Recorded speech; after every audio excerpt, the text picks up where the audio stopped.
Damn, what is up, my internet friends? Welcome to Walking and Talking, the show where I walk and talk. I'm a little out of sorts from not walking and talking enough. That is, like, this is where I can most effectively enter and remain in the void and go through the void, reflux till I efflux, if you know what I'm saying. But then I've gotten caught in kind of a vicious cycle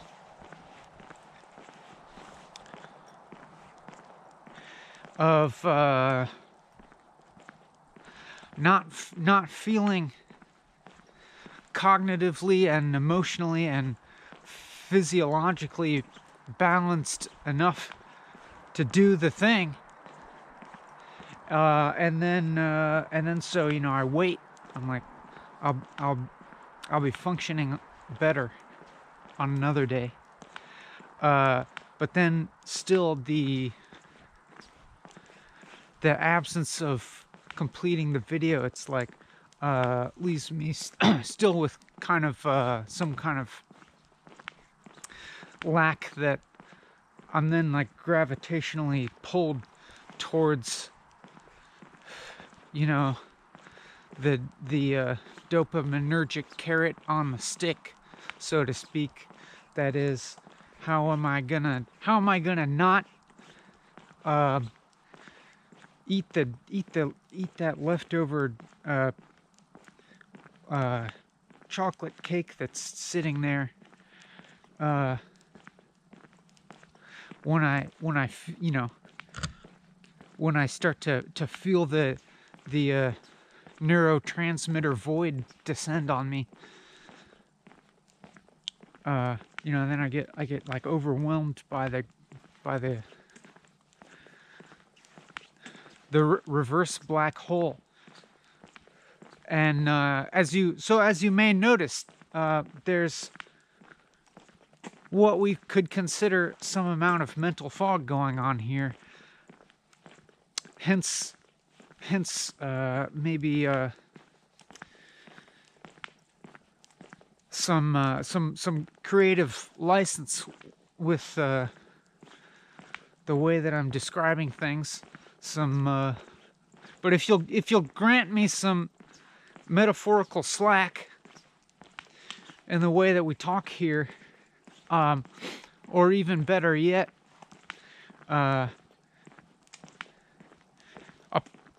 approach it with a generous mindset, or appreciative even, of the connections that could be, happy accidents of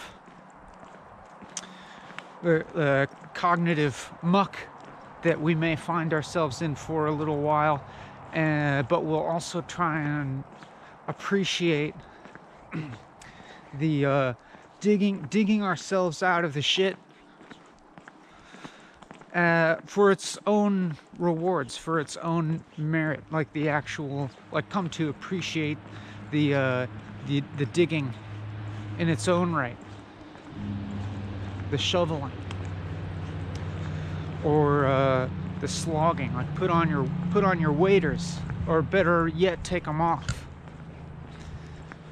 and feel that cold sludge against your shins.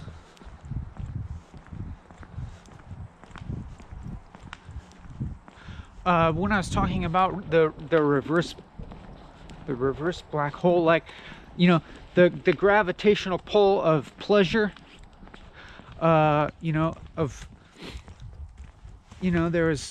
I went to a very pleasant wedding, COVID wedding, pleasant for me because it was so small and inostentatious. I think a normal wedding would have made me feel uncomfortable, but there's leftovers from, that's justification for pleasure and celebration, and then there's leftover cake from that, and so you know you get into this vicious cycle of down regulating your neurotransmitters. You know what I'm talking about. But the gravitational pull is like a pull towards expression in what feels like physical manifestation. I'm not describing this totally clearly yet, but let me get at it. Like physical pleasure, you know, just sensual pleasure of biting into that chocolate and chewing and swallowing it.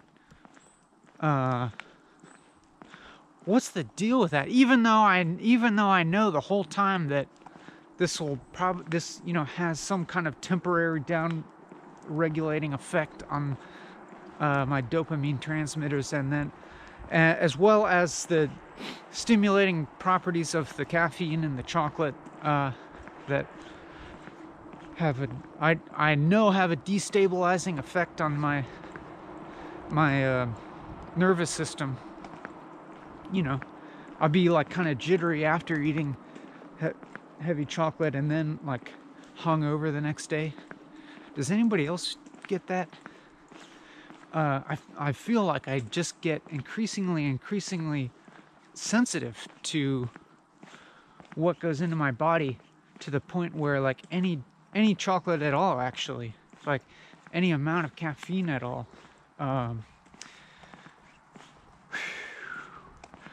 just like stratifies out my experience in extreme ways of like, and then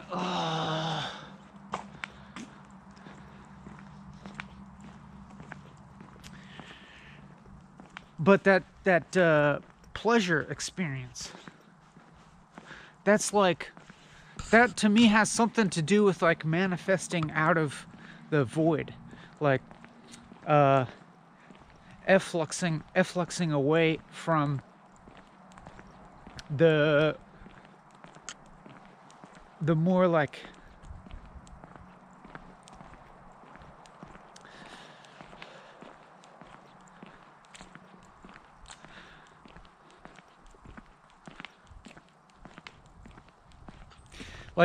effluxing out of sort of an unstable floating in relative unity.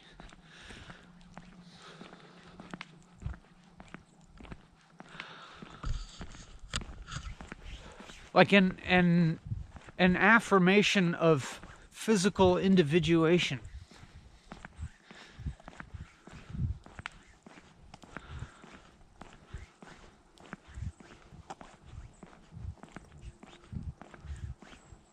A reconciliation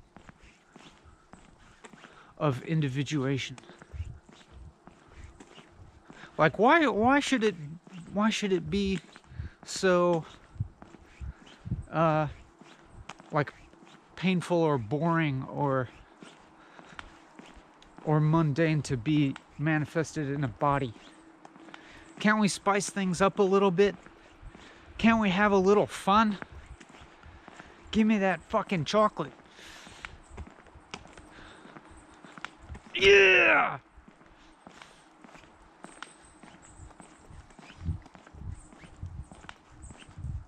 Like we could think of it as a little reminder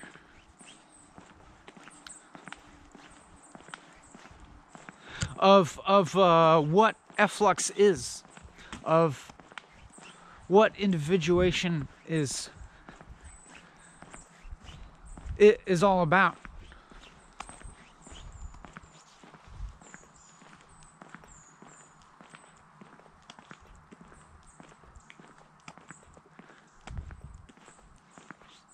But it just, but then it just sucks because you always have to pay it all back. Experientially, it certainly seems like if I consume a significant amount of caffeine to give me a boost in mood and to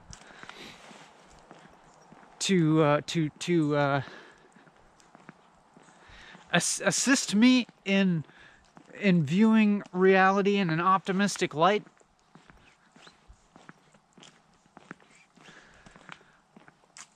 even if I experience that, it seems like I'm automatically then placed into a kind of debt where I'll have to, continue that.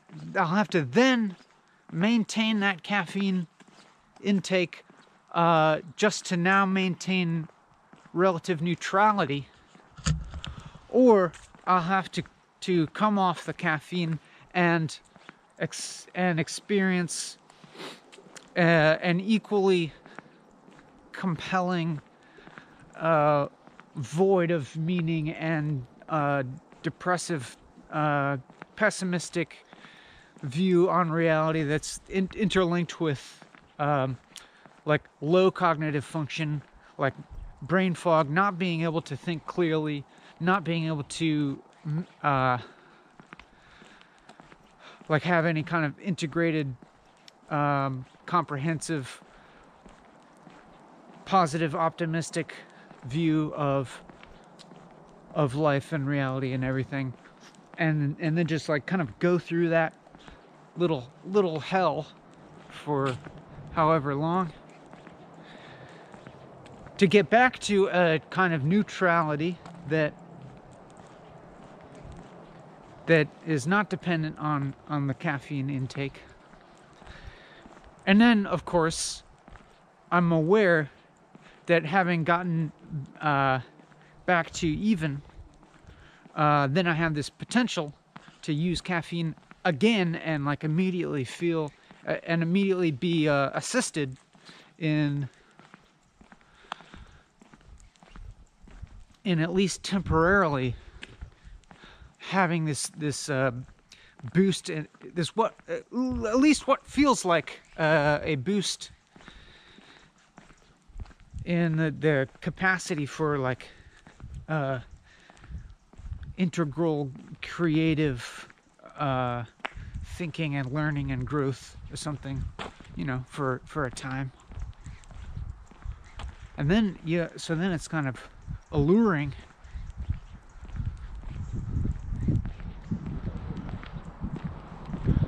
But I guess all in all, it's like okay.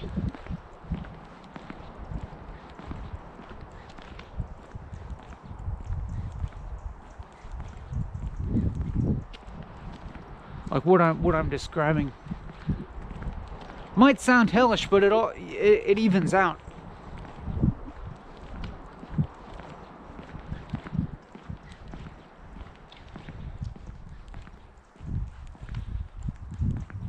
And I had been thinking that when I walked and talked today that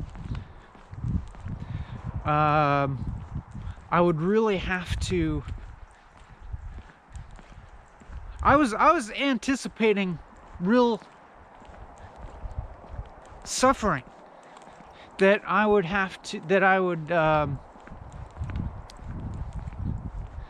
I was anticipating like having to slog through more brain fog than I maybe actually am at this moment, and anticipating that the possibility of that to lead towards a negative cycle, towards negative self-evaluation and self-consciousness, which in turn like create a certain like emotional like reactivity that once again is like taking energy away from my ability to think well and so on. And so far that hasn't happened.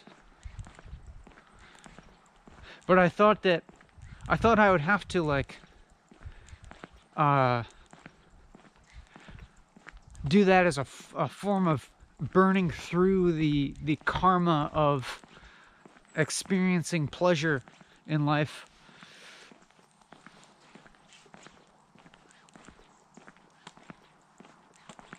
A lot of, I guess, sensual pleasure, but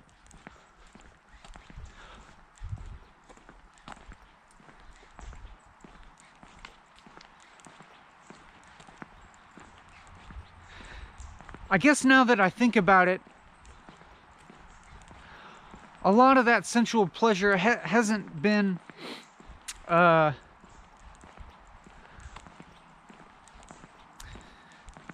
exactly what I would think of as the addictive kind of pleasure. As in, what I'm talking about, you know, there's been some of that, like, you know, celebratory indulging of things, but also just a lot of seeing incredible nature, places that I've never been to, expansive vistas and alien-looking landscapes, and fecund, diverse ecosystems, and geological formations, and just rich, very rich sensory experience, totally integrated with like the mystery and wonder of how it's all created without human intervention for the most part. And in the case of some of these geological formations that are mind-blowingly beautiful, it's like all the more mind-blowing in that it's not something created by anything we would typically consider as animate. You know, if we try to classify how those crystals are created and whatnot, it's all physical processes that are totally outside of the realm of biology. But I could go on talking about petrified wood and stuff, because then you've got this integration of the biological and the geological and physical stuff. But let's not get too far off the track here. Let me remove a layer.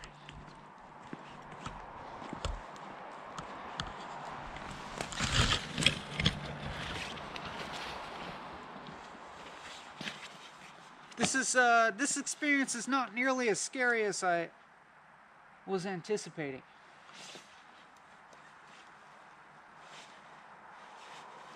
Maybe I'll even remove 2 layers.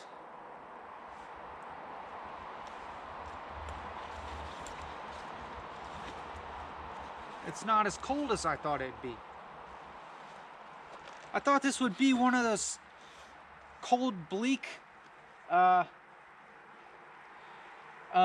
just like straight up metabolizing emptiness in the most harsh possible way kind of days. But so far, I don't really have anything to complain about. I mean, not that I would complain about that anyways. Or at least I hope I wouldn't.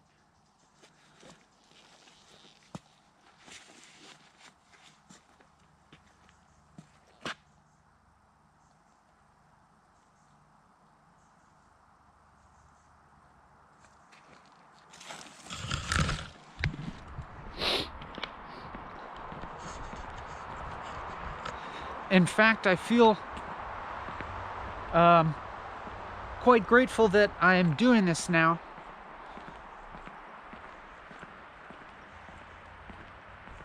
As part of what I'm, you know, considering a recalibrating process, which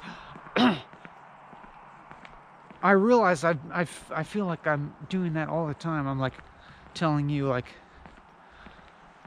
I'm apologizing for this, for the quality of this walking and talking, but I'm recalibrating because I've gotten too sloppy in my living.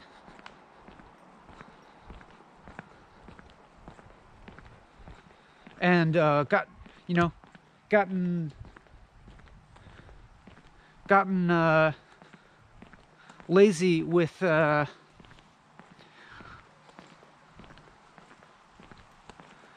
degree, gotten lazy about maintaining a high kind of potential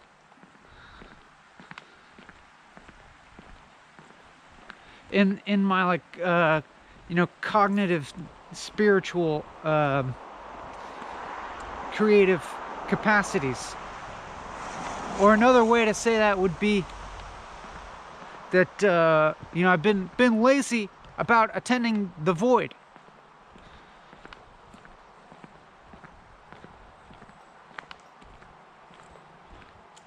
That I've let gravity get the better of me.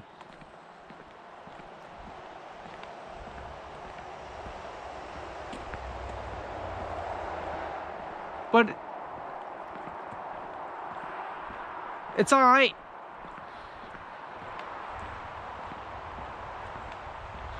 I'm sure you can relate. Who hasn't let gravity get the better of them before?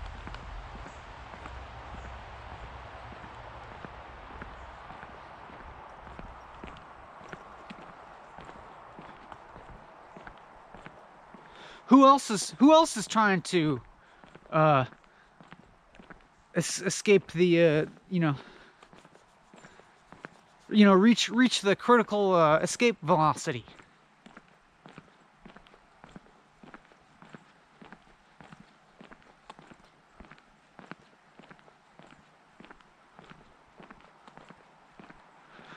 Where it's like you can't do it by willpower alone,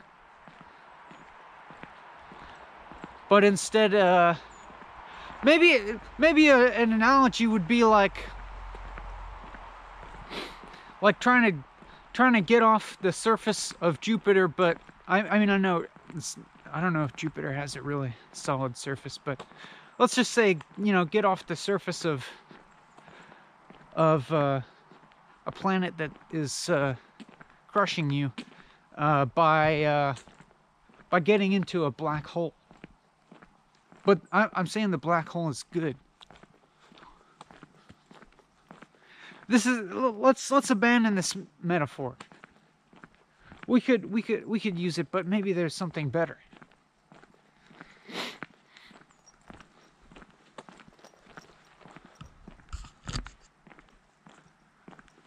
Maybe it's like instead of trying to jump off of the surface, you dig a hole and allow yourself to fall towards gravity.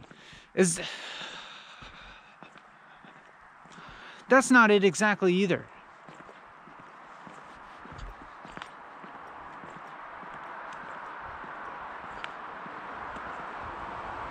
I do feel like I'm starting to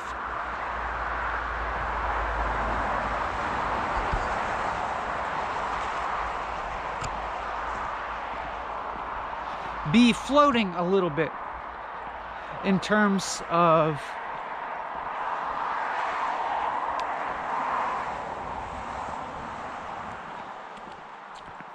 like fear is going away. Fear of the experience of walking and talking. Because now that I look back on it, I was afraid of it. I was afraid of doing it. Because I was afraid of walking and talking for all the weakness that it might reveal in me.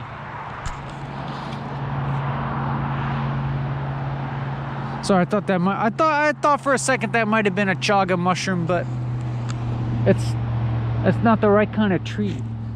I think it's just like a thing.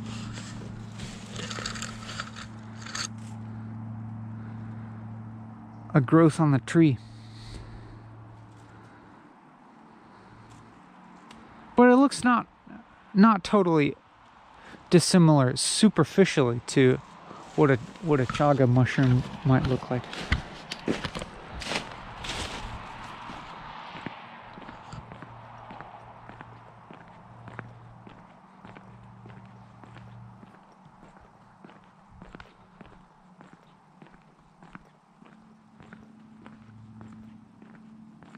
But then, you know, and then you do the thing that's been nagging on you that you've been afraid to do, but you know you need to do.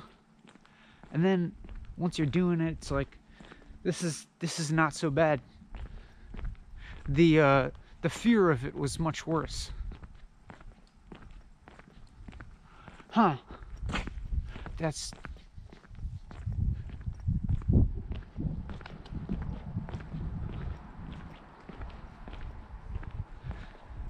That makes me wonder what else I could apply that to in my life. Are there these things? There's things I'm not sure about.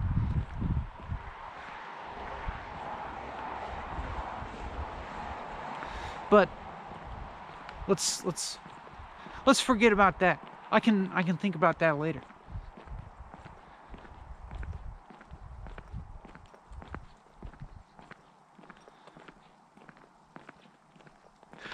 I've been going on for a while in what I perceive to be not particularly self-conscious mode of speaking and thinking, reflecting, if you will, and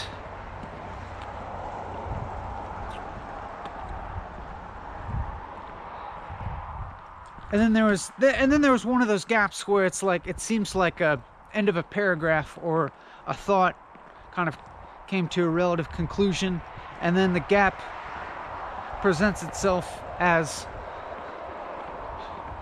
an open space. What's gonna come out next? And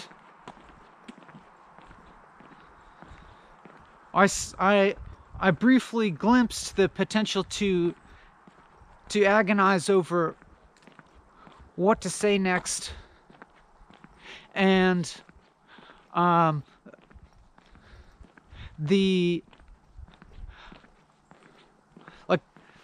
some possibility flashed through my mind, thinking about a more painfully self-conscious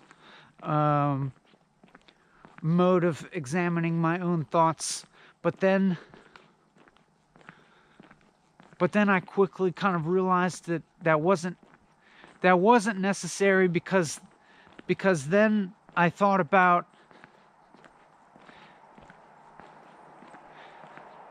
the possibility occurred to me of like a more acute kind of awareness of my thought process and thinking and speaking to you that wasn't necessarily at all like painful or embarrassing.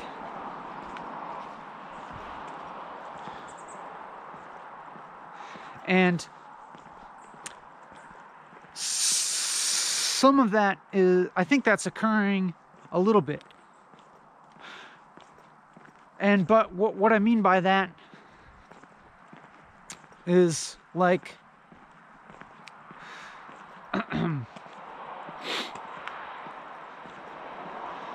like drifting a little bit more into the type of awareness where it feels a little bit more like I'm observing my speech more so than being the agent of my speech. But interestingly enough, that's not actually entirely true, in that the more, it's like I'm simultaneously becoming more aware of the kind of like phenomenal experience of the agency of speaking, as well as what feels like a slightly more removed observation of the speaking. So if I let me clarify a little bit. When I think back to the 28 or whatever minutes leading up towards my beginning to articulate the nature of my awareness of speaking and relationship to the phenomena of speaking, I can conceive of that prior experience as having as being like a relatively less aware state, or a more, I can conceive of it as being a more like coarse awareness of speaking, and of conception of self, and and the way speaking is articulating that, and it being like relatively unaware of the actual phenomenon of agency as related to speaking.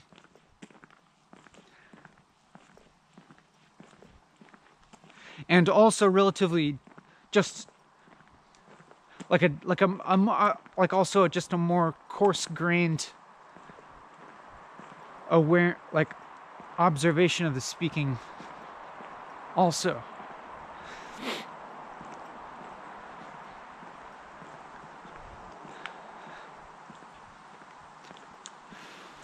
But simultaneously it being like totally contiguous with this, with what I'm, the way that I'm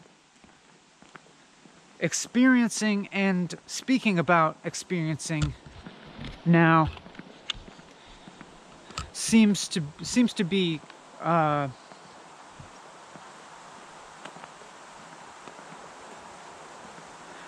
like spiraling in on itself, if you will.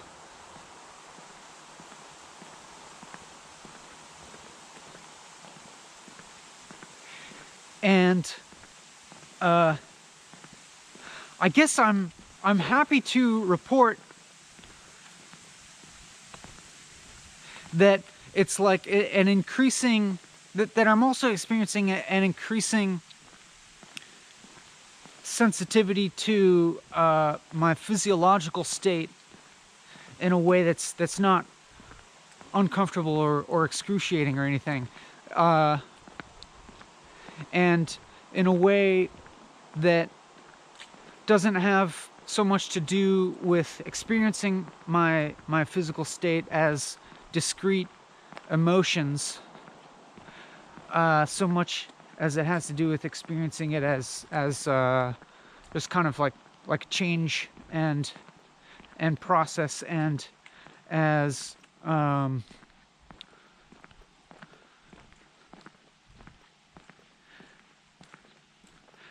as like interchange between like the would-be self and other.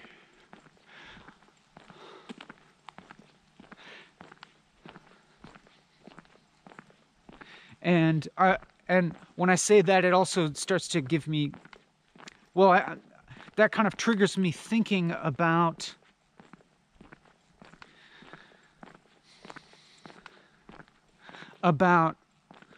sensation at large being interchange. as being more of a continuity than evidence of the border. Hello.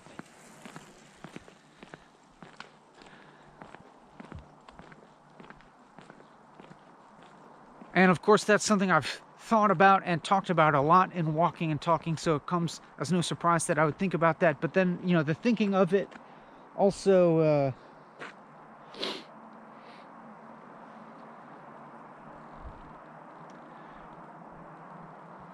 you know, it seems to trigger that experience, which of course like brings up the question to me of to what extent am I just kind of like imposing different conceptual frameworks over actual experience, or to what extent is different mental frameworks, you know, substantially altering experience, like real experience, or this other option of like is there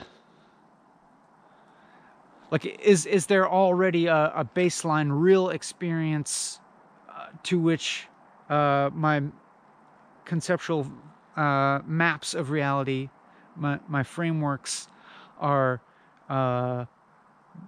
you know, continually running up against and testing and like overall like getting closer towards reality. I guess those are three different possible ways of looking at it. I want to look at this. Here,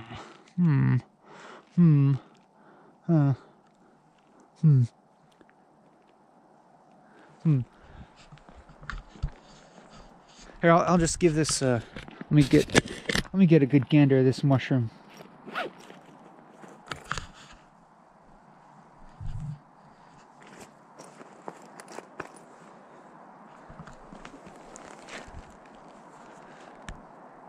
Let's just get a decent image of this mushroom on the screen for future reference, because I don't know what it is.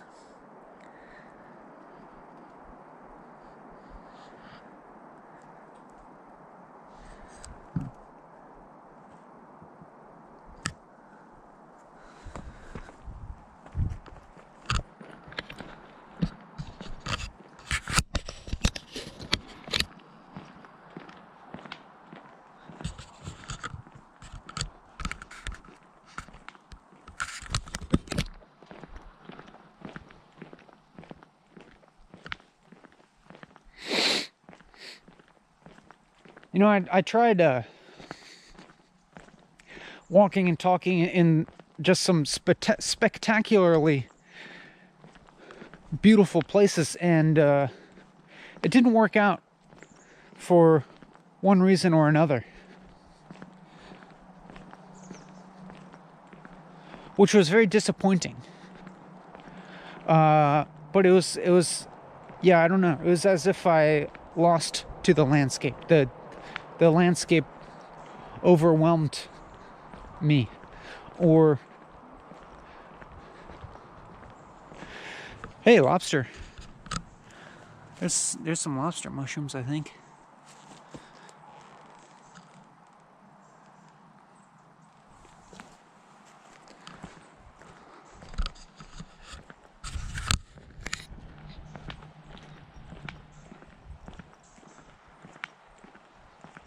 One of those experiences where I deemed something about it not right.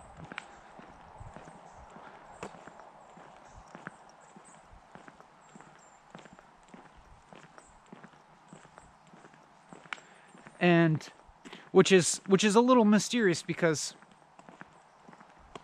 I can't really point to any quality of, I can't really point to anything about this experience that seems like a corrective of whatever was wrong before, for whatever reason that I couldn't complete the other walking and talkings.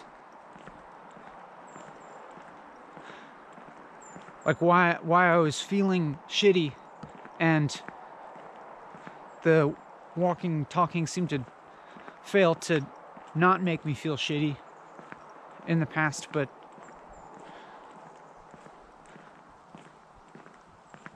today it's like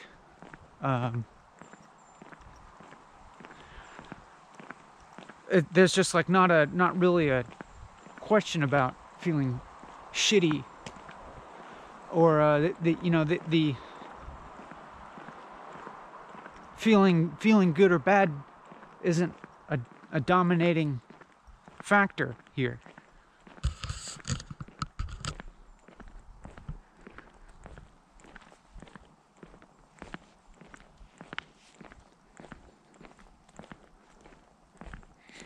I suppose my emotions are just regulated enough to allow me to keep going for now. But and also if I had to describe my orientation, my general orientation at the moment, I guess maybe I would describe it as positive.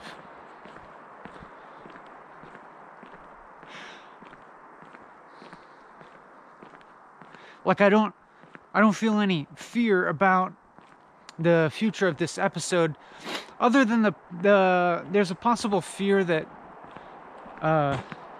this battery pack is not gonna function correctly, and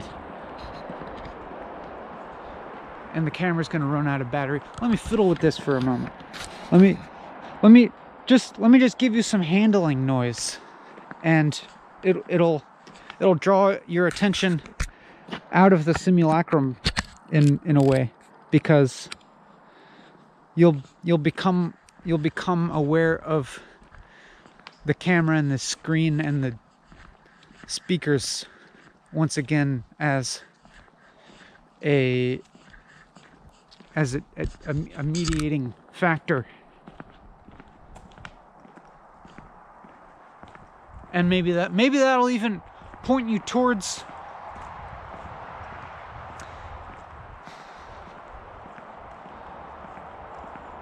a different type of relation with me, with the screen, where your experience is not totally dominated by the total like simulation of me on the other side of the screen, but also it's like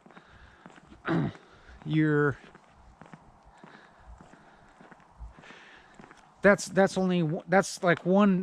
one facet of this experience that you can enter. You can be kind of like immersed in this representation of me walking here and forget that it is a technologically mediated simulation that is occurring within your own real physical space and within your own perceptual space and cognitive space, and etc., etc.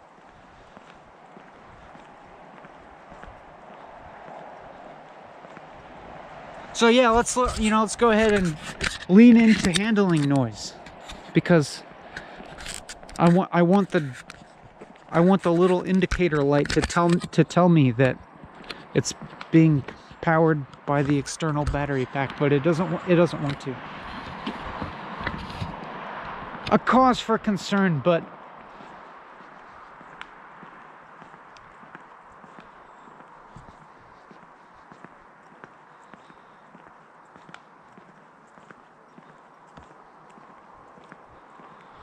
hopefully it seems like a concern that is circumscribed enough to practicality, to not totally like bleed into the rest of my perception of reality. You know what I'm saying? That I won't confuse that kind of that problem with more existential problems.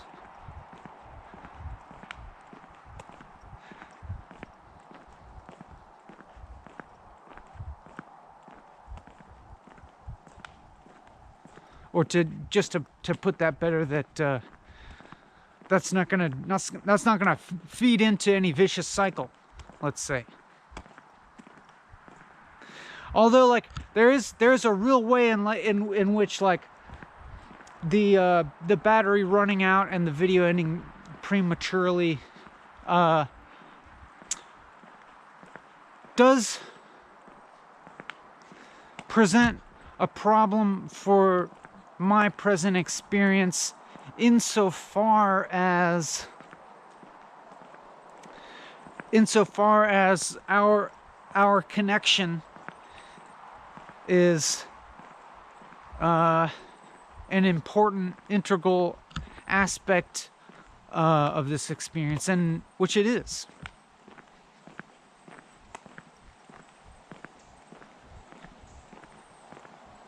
But yeah, I can't really worry about it, you know. It'll work or it won't.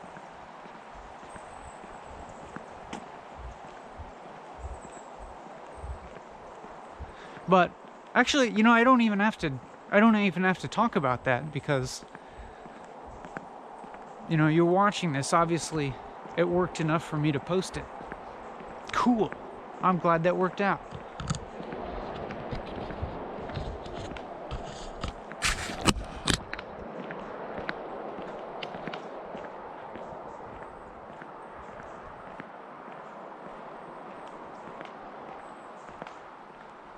But yeah, it doesn't mean I'm not gonna keep fiddling.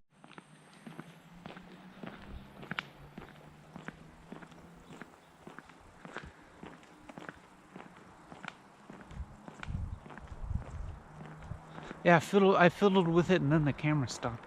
But that's neither here nor there.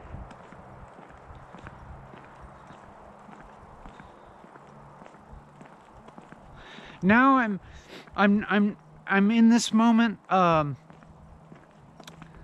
There was like a brief moment where, like, where I glimpsed this possibility of, like, of getting upset, or of entering a vicious cycle where of frustration, where, like, in which a whole set of perceptions would have to operate together. One, the perception of, like, this video, like, going well, of being a good one,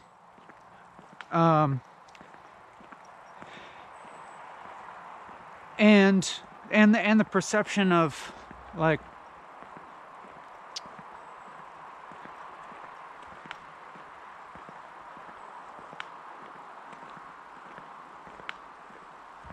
and then like the threat of, or frustration with the technology that I'm using being finicky, like, intruding on that, and then to like be limited to viewing that as an intrusion.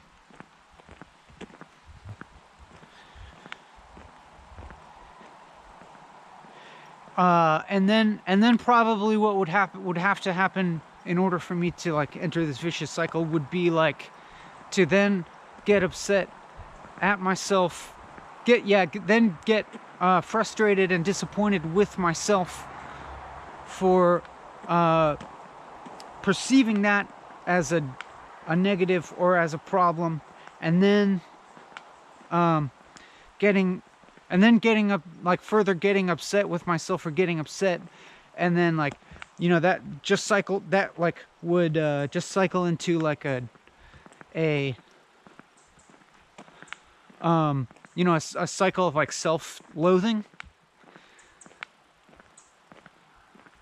But now, like now I'm finding it kind of funny actually to describe that process in like in my imagination,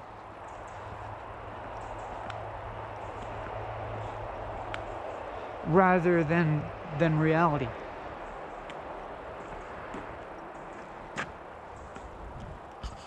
What the hell is that?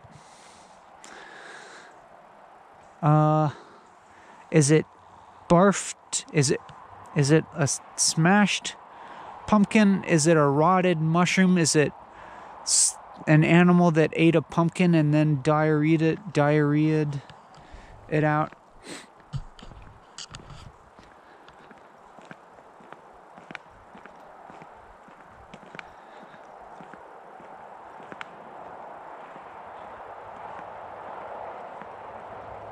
So, yeah, like I wanted to describe a moment in which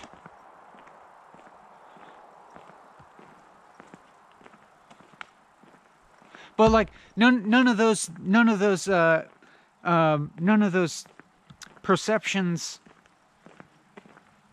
that could theoretically lead towards that cycle really materialized.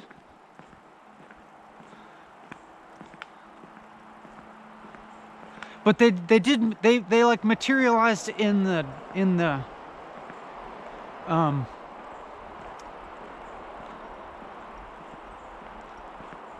like abstractly as possibilities, but not as realities.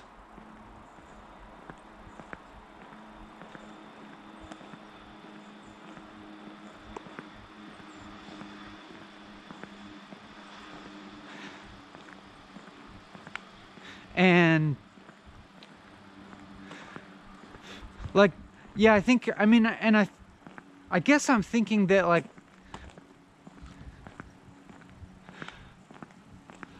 it's like the perception of this video like going well,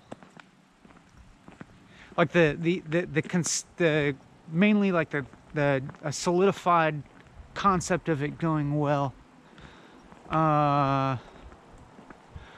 like would be maybe the dangerous or the tricky one, the one that like the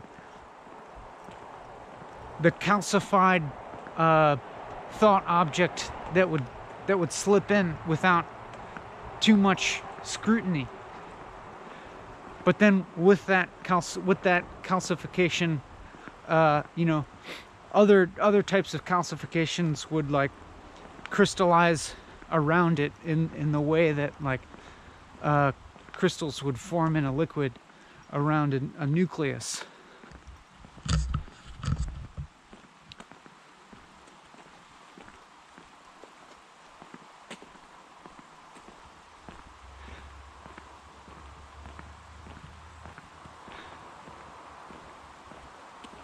But none of that happened. But instead, just like a continual examination of these possibilities that didn't really actualize, which is, it's interesting to me now in that like I can now kind of perceive. There's a cool car. What is that? That truck with a crazy like small cap over the bed. It's interesting to me because like now it feels like the phenomena that I'm talking about now is one that's like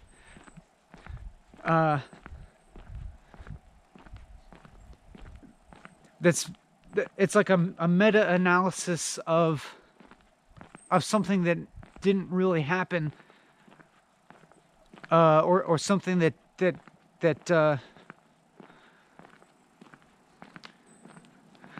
clearly like doesn't have a substantial existence, just a what's the word?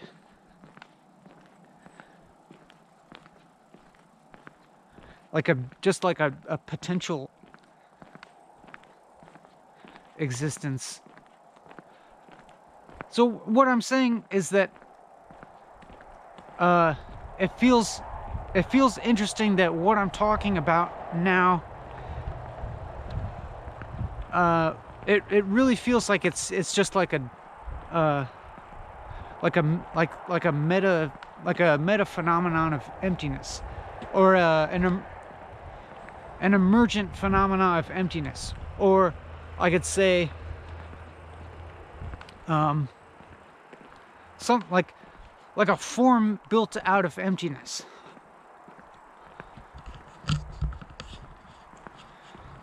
Like if you, so for instance, if you were thinking about what I'm saying right now, and like if you're thinking hard about it and analyzing it and trying to dissect what exactly I'm talking about, and trying to like follow all the reference back in your memory and things, like what are all the thought phenomena that he's like even referencing in what he's talking about now.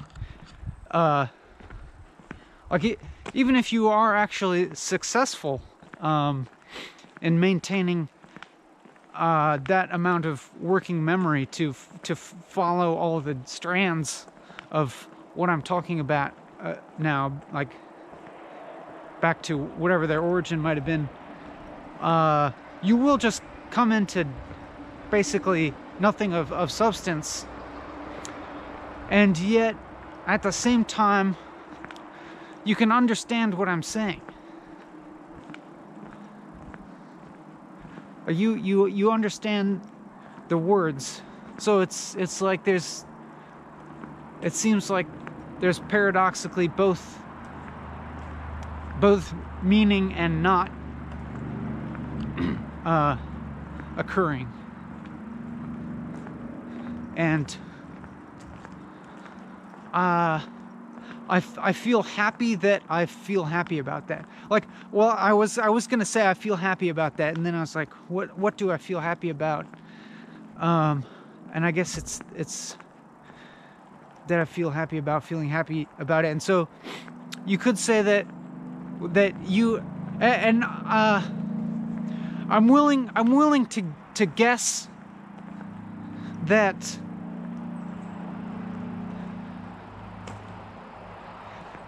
you feel more happy that I'm feeling happy about this experience than you would feel unhappy or upset or pissed off or annoyed.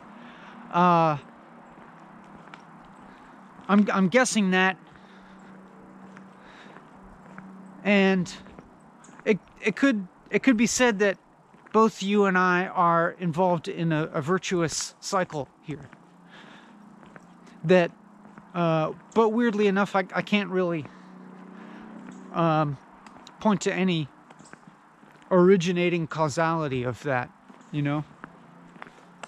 Of being involved in a virtuous cycle rather than a vicious one. But, I mean, it does seem true that there's kind of like an evolutionary logic to the virtuous cycle.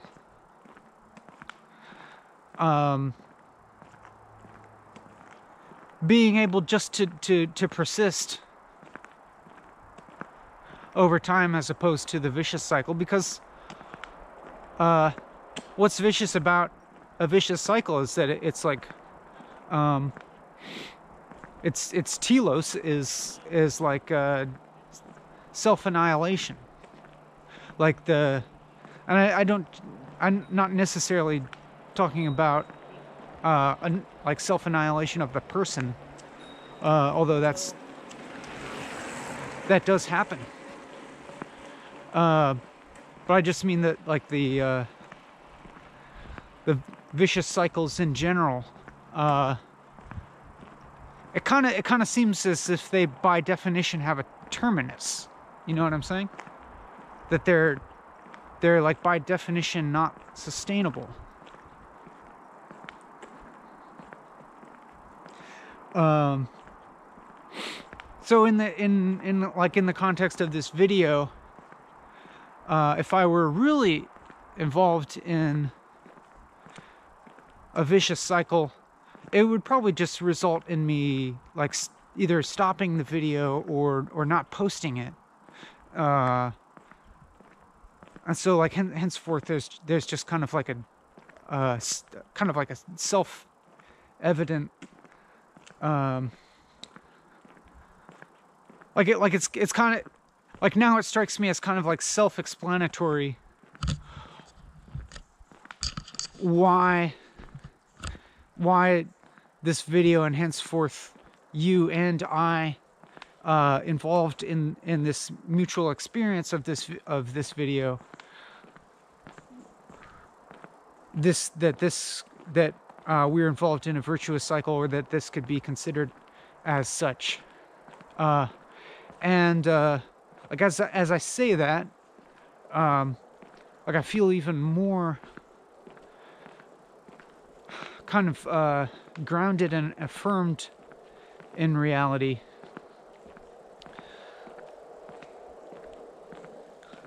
by virtue of the evolutionary predominance of that cycle. Hello.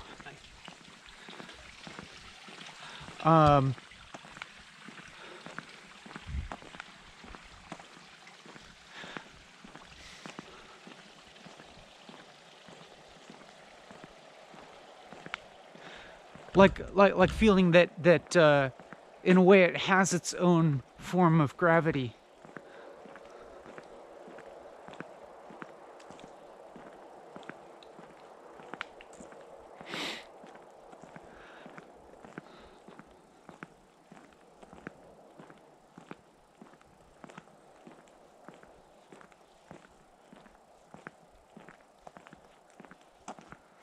And it kind of it makes me think of the whole process of being at all as being like water moving, you know, downhill towards its telos, but the telos not being a final resting spot, but being just the continuation of the process itself. And all the pain and suffering and alienation and like painful experience of separation, or experience of like being stuck in some vicious cycle with the terminus, all of that being included in this process, and in a way that at this moment like feels reconciled.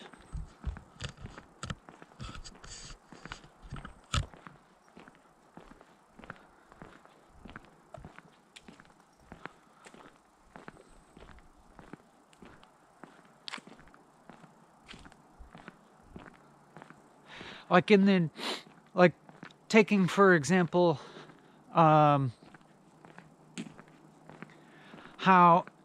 in this video we experienced like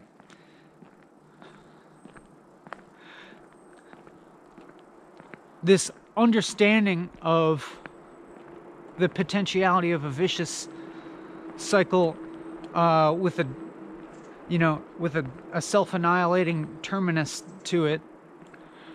We had an understanding of that, but with a remove from its actuality, or I should say,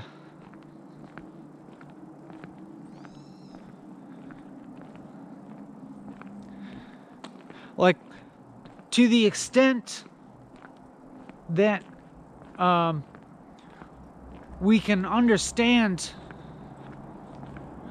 the vicious cycle, and or like put you can make that interchangeable with like suffering, or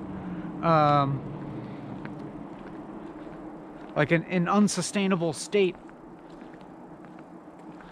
or whatever, that we can understand any of that, like, points to the fact that we've all experienced that.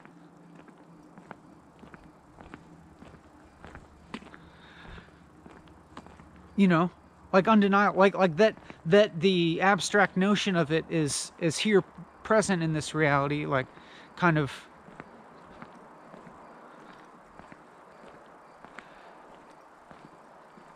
like, if we're going to continue thinking kind of linearly and narratively, then it's fair to say, I think, that we've all experienced something like that. But at the same time, we can look now at this experience that we're having, and recognize that it's not that.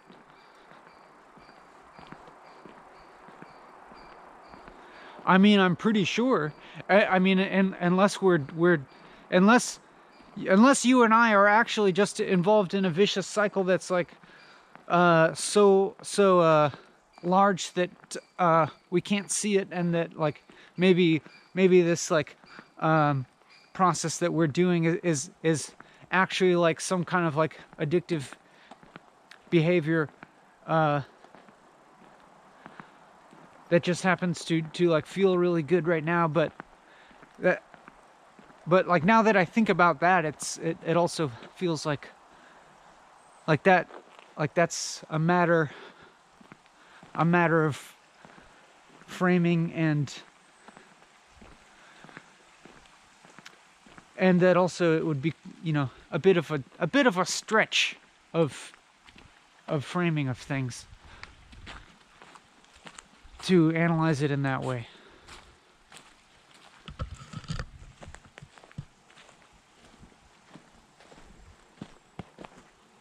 And also, I guess that would probably also amount. That'd probably amount, like to frame it in that way would actually probably amount to a substantiation of the vicious cycle. You know what I'm saying? Like, it would to frame one's experience in that pessimistic kind of terms, would be one, would be like a crucial component of a vicious cycle, because then you would become emotionally reactive in a negative way, and so on and so forth. But I think we can kind of drop that thought for the time being.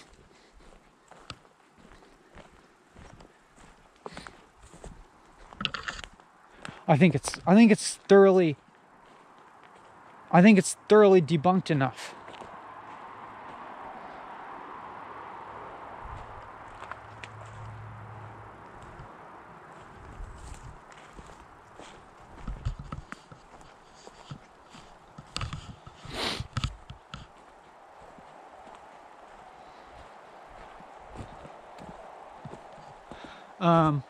Yeah, now I'm trying to, like, extend my memory back a little bit to try and pick up on one of the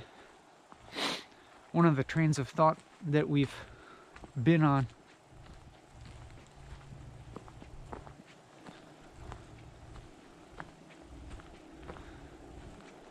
But yeah, I mean, I walked off the path and then this different environment.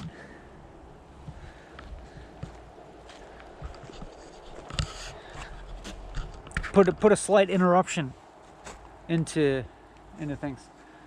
Please excuse me for a moment while I guess I'm gonna expel some fluids for a moment.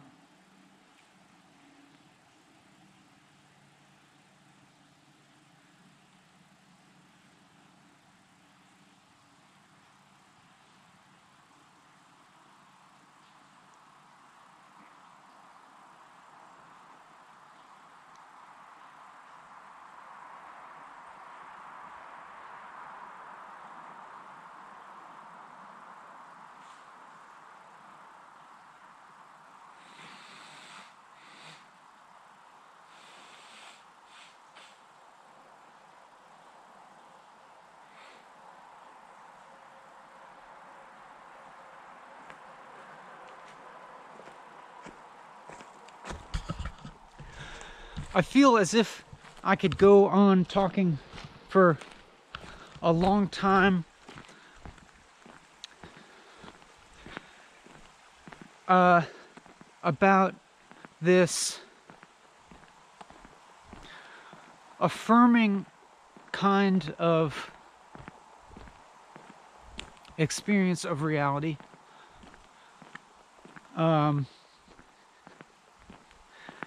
And just like I want to just try and explain it over and over again in slightly different ways each time, and maybe kind of continue to like investigate the truth of it, and see if it becomes falsified or debased. And so let me try and just think of like an overly simplified way to say it, which might be something like,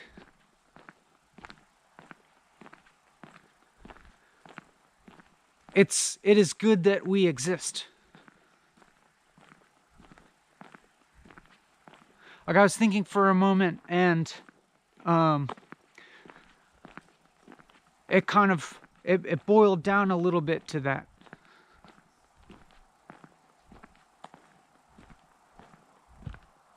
Or just another phrasing of that was something that I saw on a church sign once that said, "It is good for us to be here."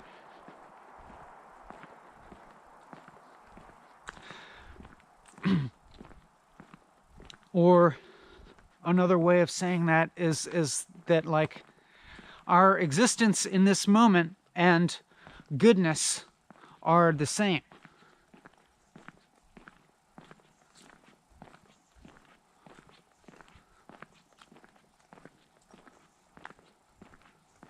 And in my formula, I guess, like in the way that I'm seeing things at the moment, which I don't know if I've thought about things exactly in this way before, but it's kind of occurring to me that, like, the converse of that, like what it seems to kind of imply,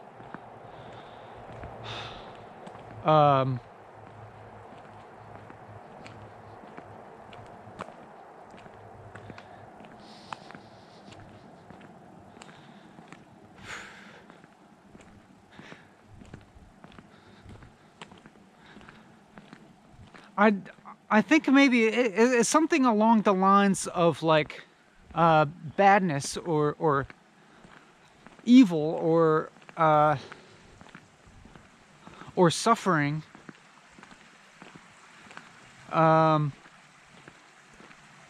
having a temporal limitation.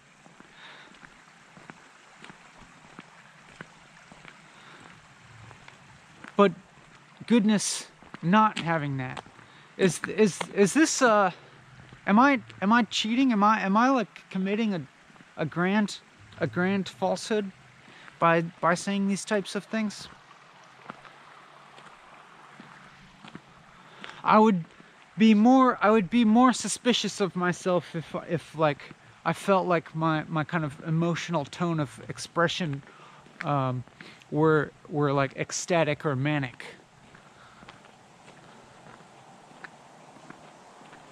But you know, maybe I'm just like a really cool maybe I'm just a cool I don't know, what would be the psychopathology associated with having external expressive like coolness or flatness, but while actually moving through a grossly polarized perspective on reality. I don't know. I'm not sure if there's a definition for that. But I guess whatever it, maybe I have it. But regardless, let's investigate this idea of like suffering being limited to temporality, but goodness not.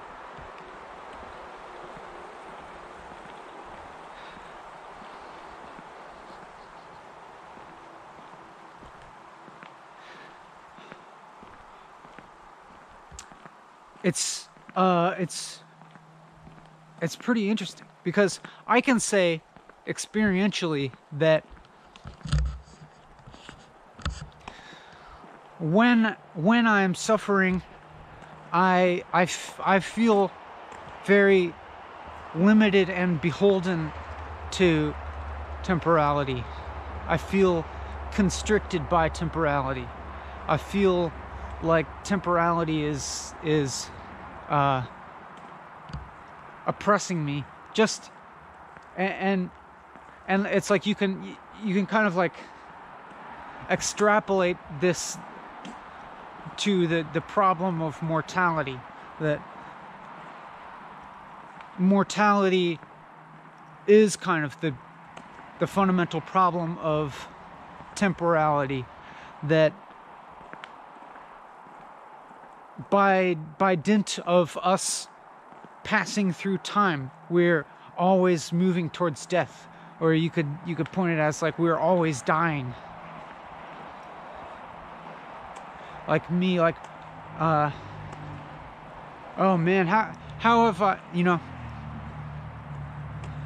how embarrassing that I've let myself age this much.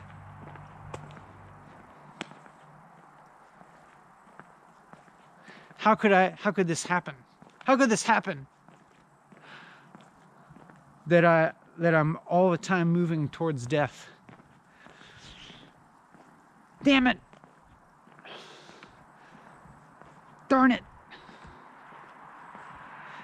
That just seems to ruin everything, doesn't it? Shucks. Darn it.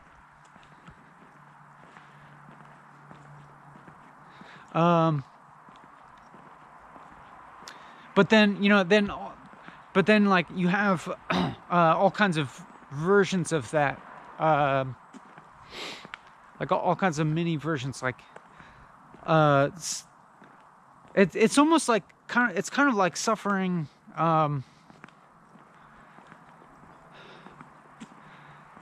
It is like kind of like the instantiation of linear temporality. So let's, you know, it's like, what's a mini version of suffering? Like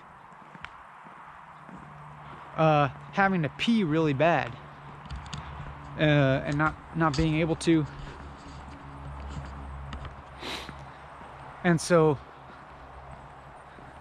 You know, that's like a version of temporality, like instantiating itself painfully into existence.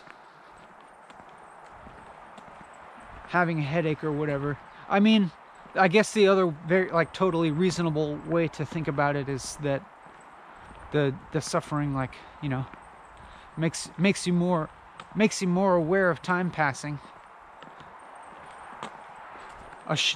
You know,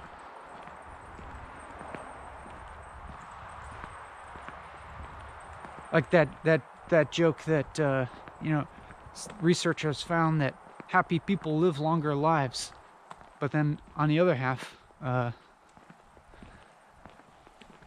on the other hand, unhappy people's lives feel longer.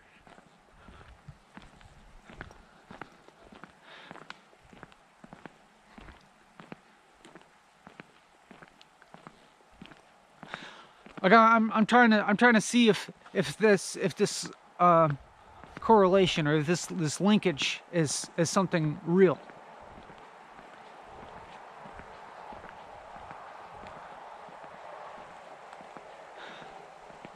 Like all kind of like the painful insecurities and whatnot, negative self-evaluations, like what, like why is aging like this enemy?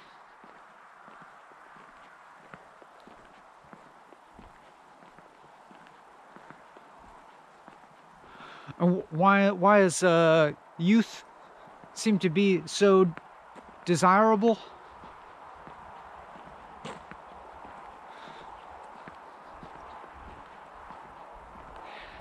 I mean, I guess we could make this argument that, like, evolutionarily, it's like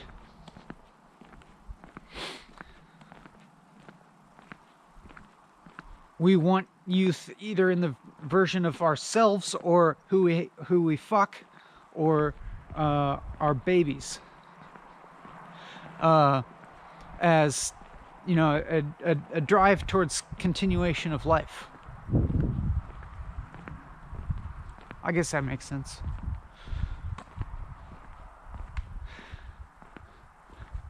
But yeah, I mean, that seems like true on a certain level.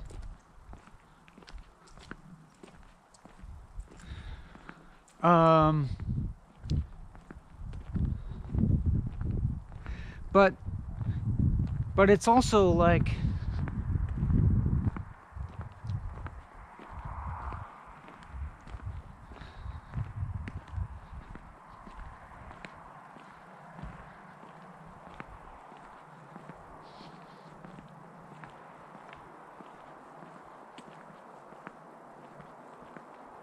I'm trying to make sure that I'm not just like trying to like rationalize my way out of insecurity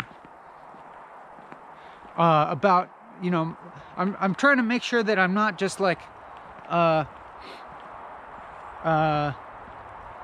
leaving blind spots here because I'm trying to explain away my own insecurities.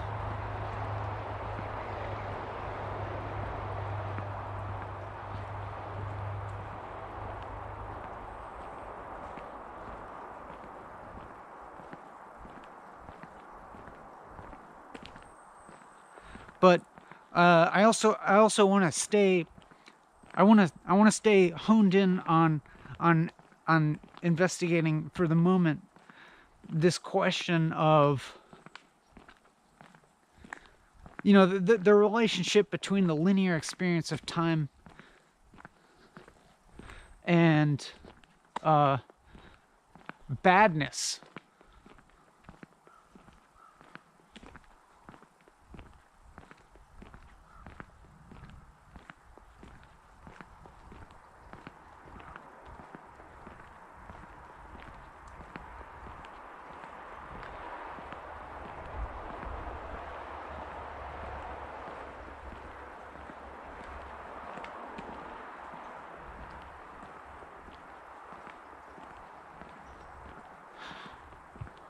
maybe maybe maybe I am kind of thinking about all this in a limited kind of way.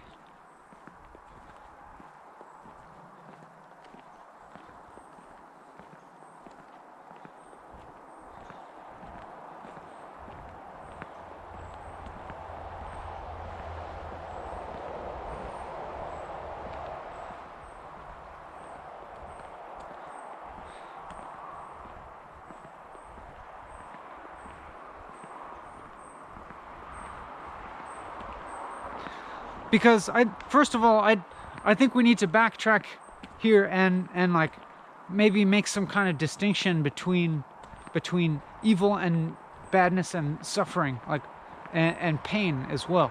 Like, what the hell are we talking about? Because they're not necessarily the same thing.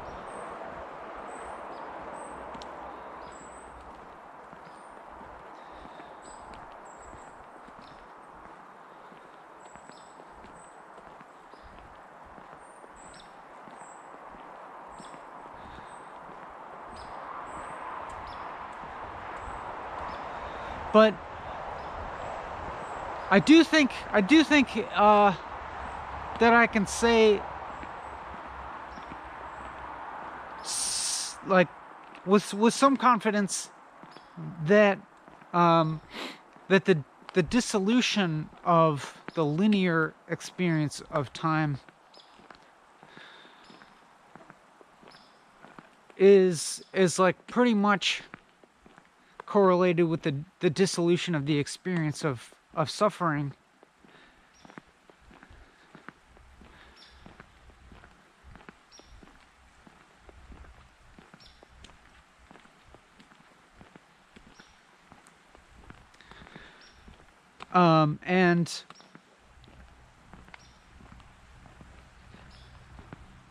And at the moment I'm also like questioning what the heck is my conception of badness or evil to begin with, because that seems to be vanishing as I try to get a grasp on what that is. And so I started this whole segment of the rant by saying like this kind of like simplified thing that I had been led up to, that it is good that we are here, or that like it's like our existence and goodness are synonymous. It's good for us to be here.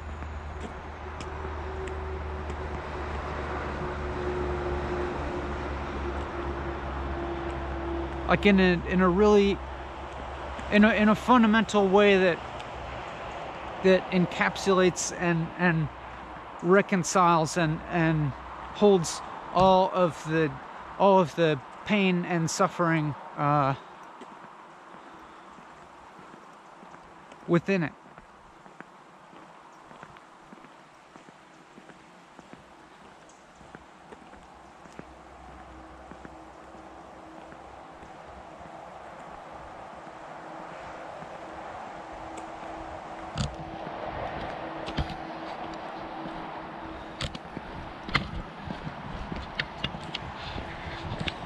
And just like be a little bit patient with me at the moment, because I feel as if my train of thought has veered a little bit, has become like slightly separated from the other aspects of my experience.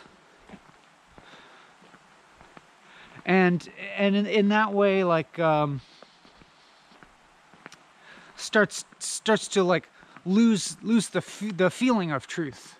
And I guess I kind of noticed that in noticing noticing that I hadn't been noticing my physiological state as sensitively, because I noticed that like my brow was furrowed, and I was holding some tension, and I wasn't aware of that, and those tensions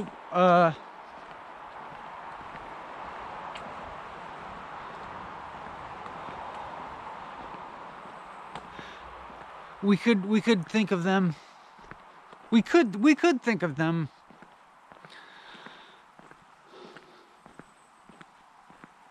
as kind of like blocking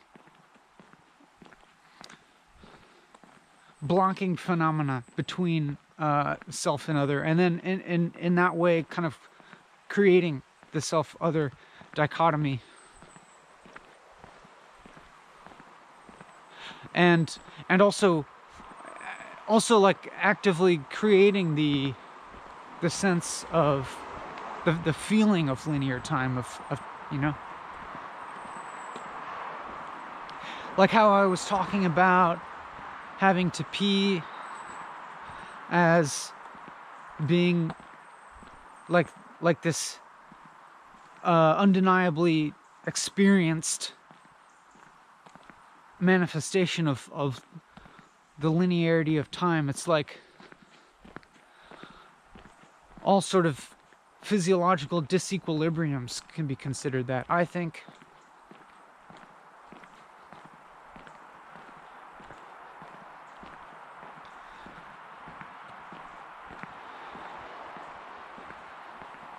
So I know we're wandering a bit here. We're maybe wandering a bit around this kind of nucleus of it's good that we're here. And so I want to make sure that when I say something like that, that I'm in as much as possible experiencing it as truth, and not as an object of thought that has a remove from my experience.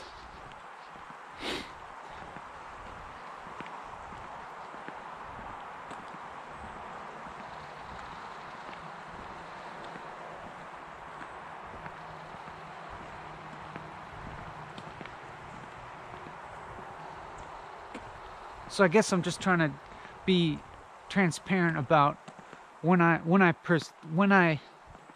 about the varying relationship that I'm having with the experience of talking. Seems important for that. You know what I mean? And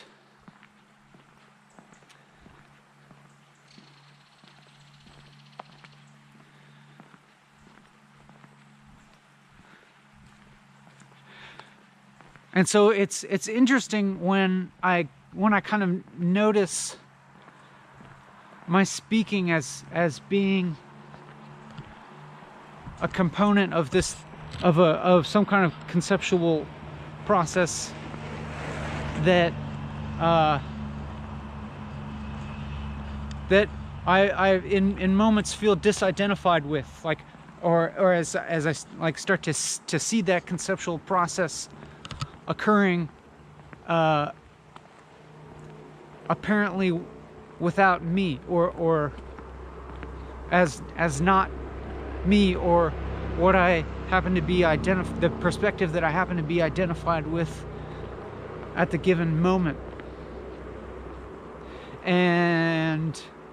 But then paradoxically enough, that like that continual process of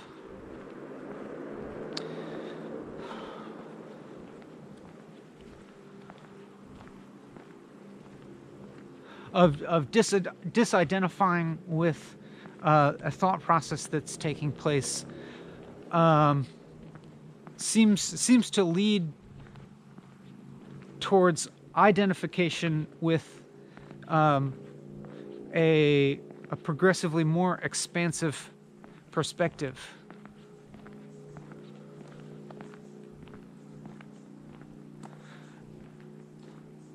And now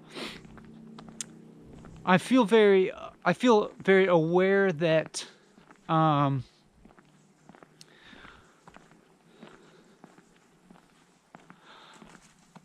of this kind of like experience of convolution um,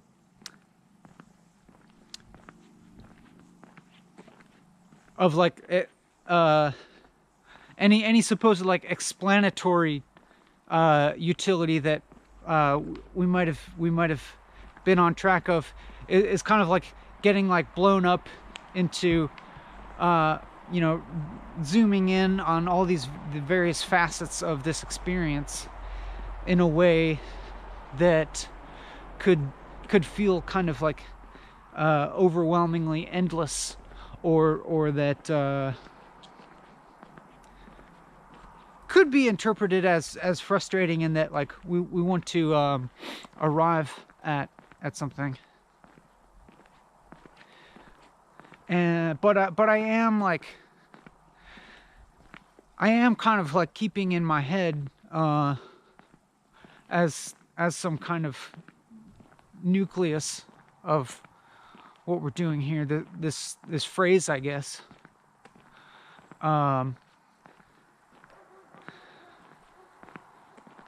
What was the original way that I said it?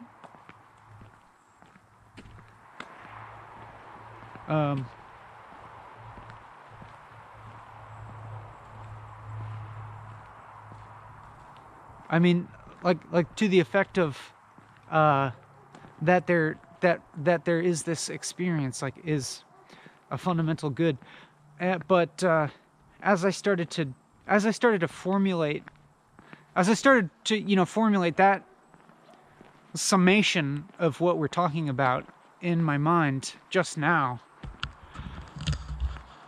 I did experience a flash of something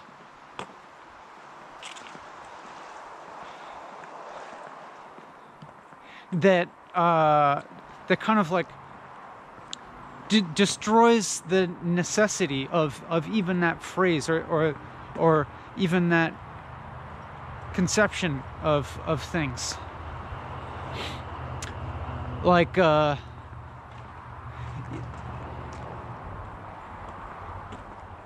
just, yeah, to try and clarify, like we can just look at the notion of like, okay, that we are here, or that we exist right here, or that there is experience or something, saying that there is something, and look at that. Because, I mean, on one hand, it seems like so self-evident and incontrovertibly true that there is something, that something exists.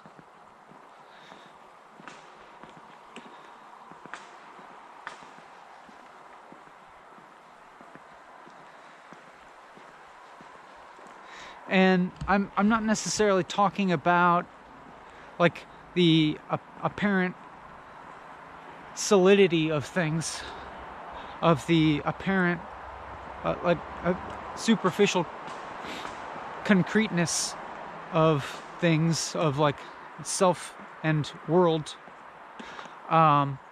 because that's not really the top level of what I'm talking about as there being something. Like when I talk about being, I'm talking about something more fundamental than like than like the like apparent concrete things like your computer. Because, you know, of course we can we can deconstruct those objects, you know. I think you probably know what I mean. Like you could physically deconstruct them into their components, and therefore like realize their inherent, like that they don't have an inherent existence in themselves. That it's all kind of like the object of computer is like inherent on interrelationship of its parts, and its parts are all that don't have fundamental existence other than the inherent relationship between their component parts, and so on and so on, as well as the existence of your computer being completely reliant on our human perceptual and conceptual processes that, you know, perceive it as an object and relate to it as such. But let me stop that, because I feel like that's a little bit more conceptual than I can presently like experientially attest to, and so I'm trying in as far as possible to keep everything that I'm saying experientially grounded in this moment.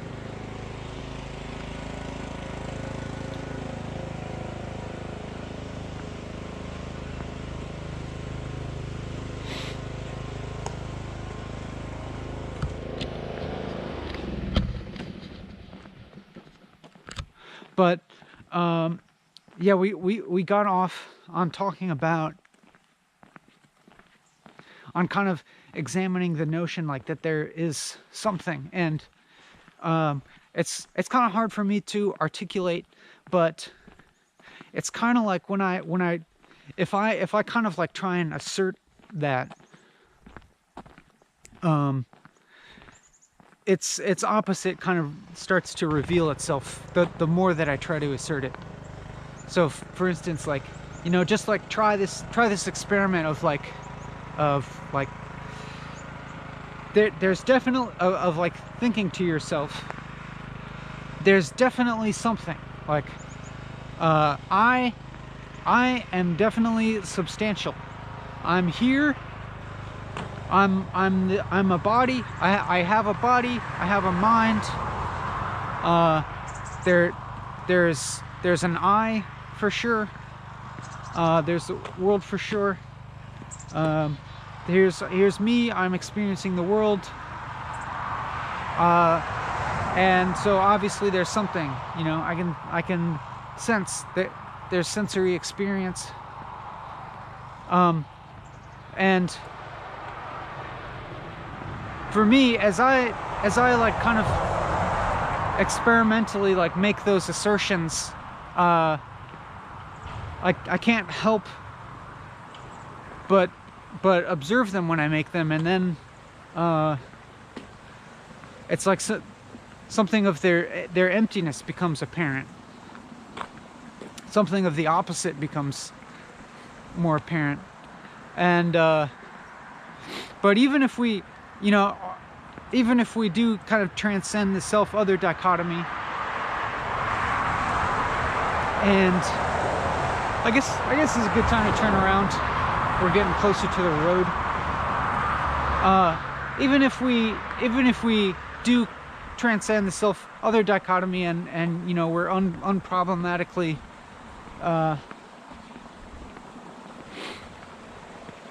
experiencing like that the unity of self-other,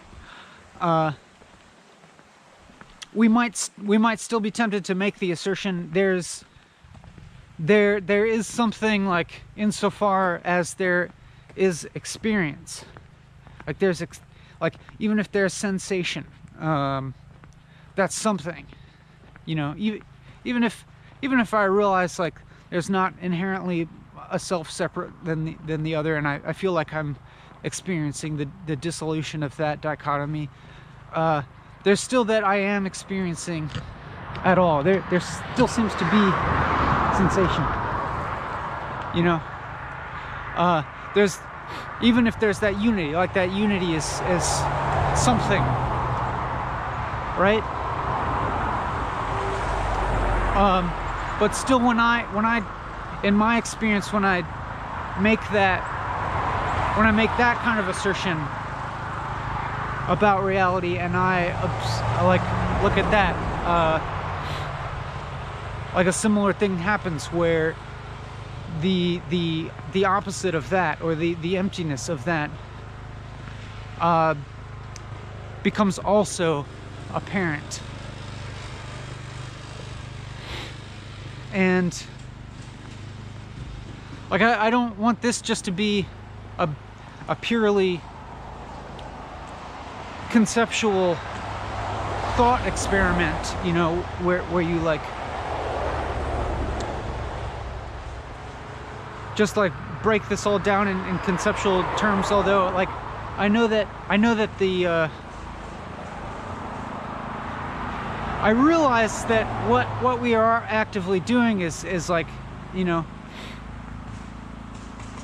processually, like, fragmenting reality in various ways with our thinking and our conceptualizing. But I'm hoping, and I think I am experiencing that as being, you know, integrated with the broader realm of experience. Like I can't totally separate my conceptualizing at this point from other things like my perception. I can't quite separate concept from percept totally at the moment. So, like, or I could say that like body and mind are not separate in the moment, in the sense that like, you know, we can look at the mind as being dependent on body in that you know, our ability to think at all is dependent on the biological processes of our bodies, and obviously it's very influenced by that, the physiological basis of our mood always coloring our reality and such. And at the same time, the converse is equally true, in that, like, and that the mind creates the body insofar as, like, it is active. There are active mental processes that continually, like, maintain the concept of the body and the self in opposition to the other, in opposition to the world. And, like, it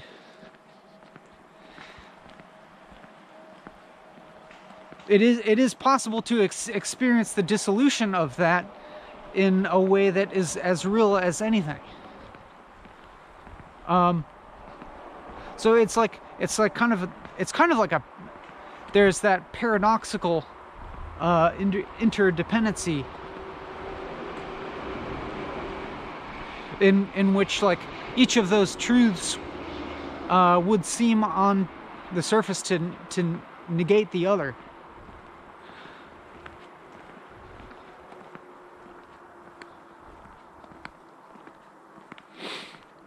So as we go along here, and I keep, like, there's these moments where I kind of judge the way that I'm speaking as being, like, over intellectual or something. I think what that means is that, like,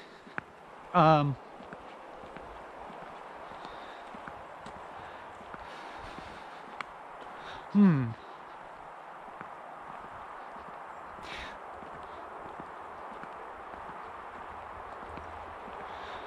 Like maybe what that means is that like I'm identification uh becoming identification becoming enveloped in the conceptualizing process as fragmented off from something like my perceptual experiential entirety. And then so I'd, maybe maybe I finish a thought, and then so I like shift my awareness back to my physical sensations or something, or to a more like kind of broad awareness of my sensory input. And so that's one way of saying it, but another way of saying it is that reality itself is continually shifting between being the concept and being the more embodied, so to speak, reality, and but like being also exhilarated by the interchange between the two, and exhilarated by observing the continuous like affecting the feedback between them.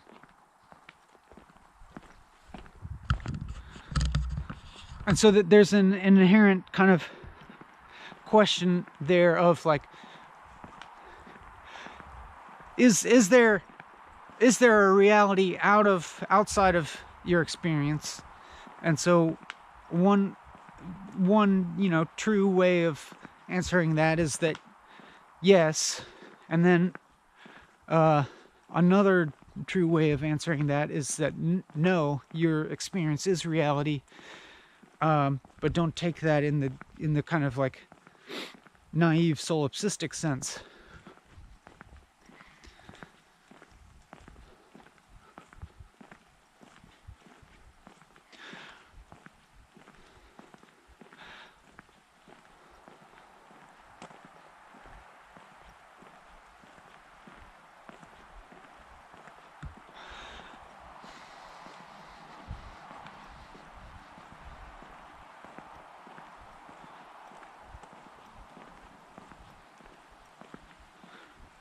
It's interesting.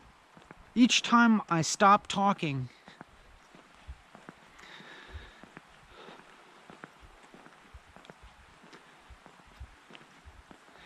it's like when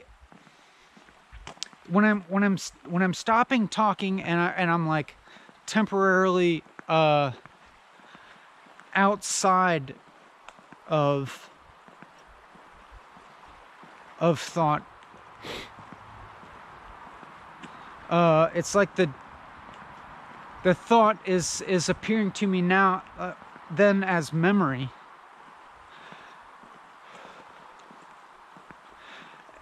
In a way that I'm not identified with that memory entirely. And then like for instance, there was like a little pause back there where another way to describe that experience was that I felt for a moment like when I stopped, I felt surprised at some of the things that I observed myself saying, because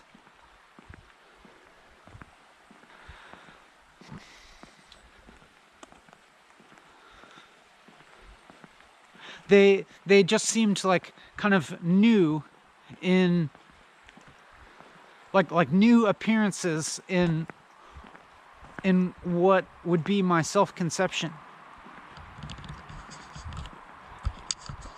And as such, kind of announcing a contiguity between the self-conception and the kind of like unfolding creative nature of reality at large,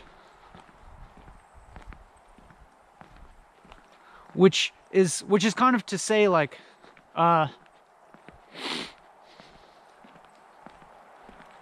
in as much as I felt surprised by things that I have observed myself saying,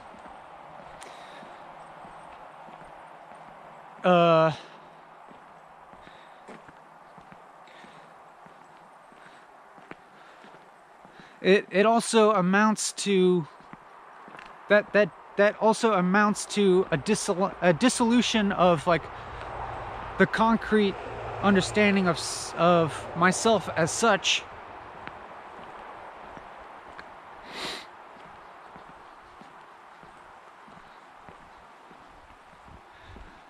And so, like, both the contiguity between self and world, and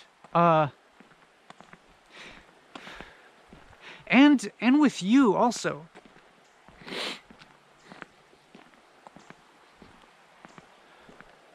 And I don't just say that to make you feel good.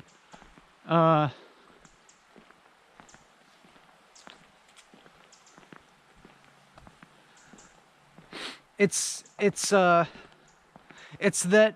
also that this unfolding in this video wouldn't happen without you, and but and not just like in the like relatively mundane sense of like, you know, that I wouldn't make the videos if I didn't know you were watching or something. Not in that sense, but in a broader sense of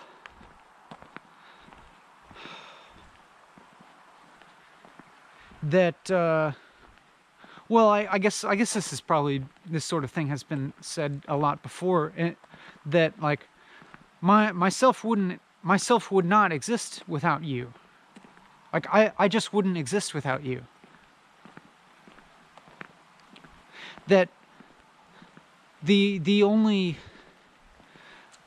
and like especially myself on the level of concept, of conceptualizing, you know.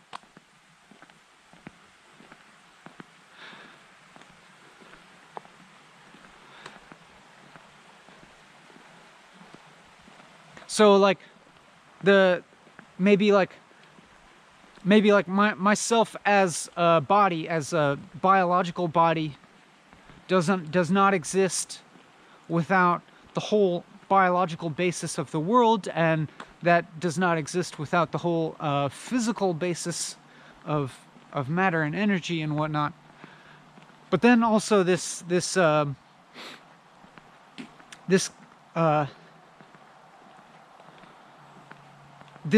higher emergent complex manifestation of whatever in the form of these thoughts, and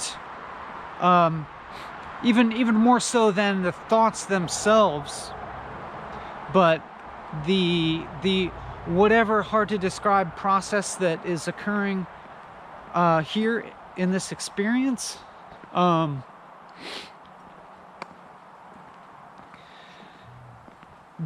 That like is that just doesn't, that could not exist like without you and I.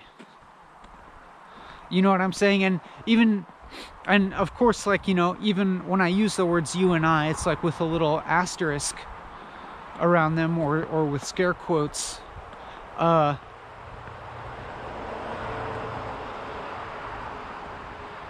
And I don't want you to think about this in the limited sense of like oh, it wouldn't like kind of like experientially exist because it would be like, you know, just an unwatched video or something. Uh, I mean, I mean that, um, I mean that this, I mean that this like this like unfolding immediate experience right now, and me and you are all synonymous. Like they're just, there is no meaningful distinction, but also there also is a distinction between me and you and the communication in between. There is that differentiation only only in service of the integration and dissolution of such, and like in as the basis for the transcendence of such. Like we couldn't, like also strangely enough, that this like continuity, this whatever level of communion this experience entails, is paradoxically dependent on our individuation and our like otherwise separateness as like a basis for it. You know what I'm saying? Like the words that I'm saying also, the words, every word that I'm saying also derives its meaning like from our separation, from our atomization, our individuation. Like even the word our, or the concept of we, and even the concept of unity or union is something like completely dependent on its converse of separateness and of individuation. And so it's like there's this increasingly apparent meaningless to actually talking about the dichotomy between individuation, separateness, and communion and unity, which is also exhilarating. That's an exhilarating meaninglessness for me, and maybe for you too. Know what I'm saying? Boy, my hands are kind of cold.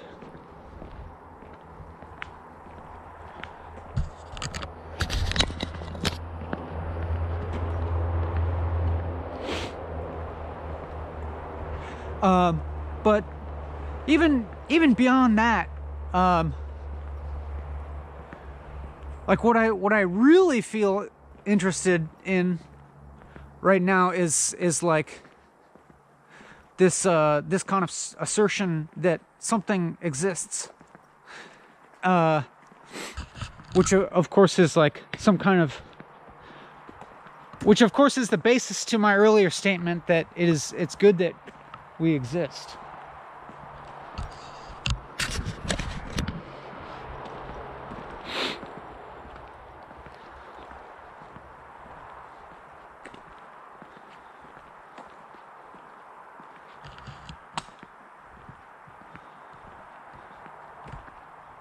I don't know. I feel like the deeper that I delve into like really existing, or like really manifesting, then weirdly enough, I'm also in closer contact to emptiness of not existing. So, like, just as kind of a close at hand example,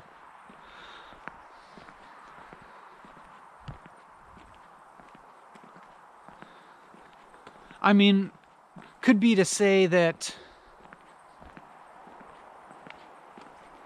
like, when like, maybe a way that I can conceive of walking and talking in my life, as I conceive of making these videos,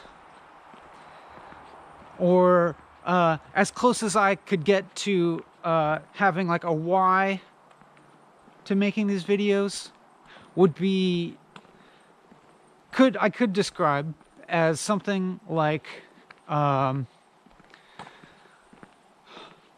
this is how I can most vividly manifest and engage with like the most growing edge of who I am. How I can most readily approach the biggest and deepest understanding of who or what I am.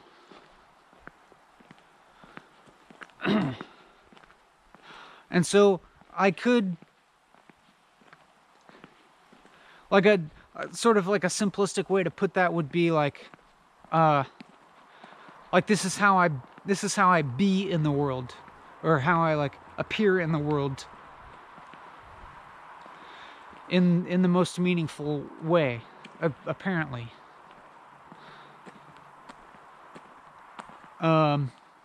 Or at least in this version of interpreting things. And but also, like, in doing this, like, you might get this sense,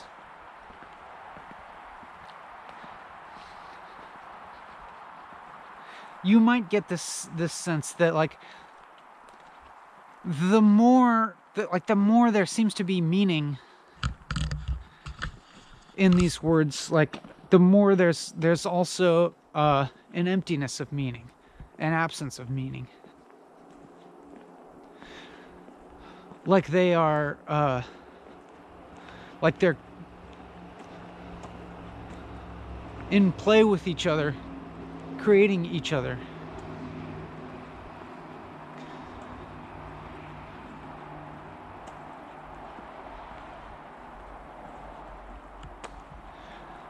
And now I'm thinking about how, well, I'm thinking about form and emptiness just paradoxically being dependent on each other, you could say, but also both being each other and not.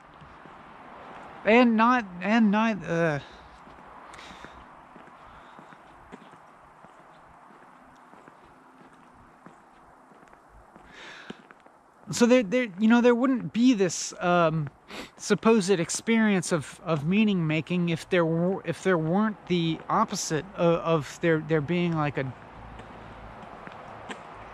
what the fuck is going on experience.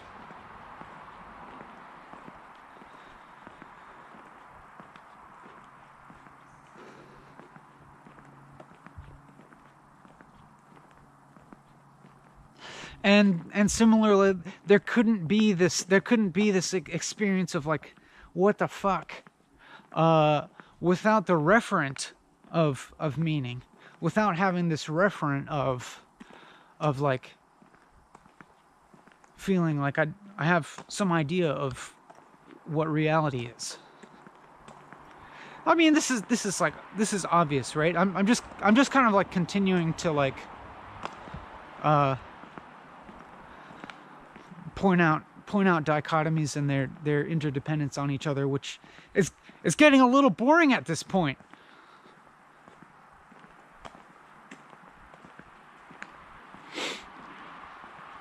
but I still, maybe I still,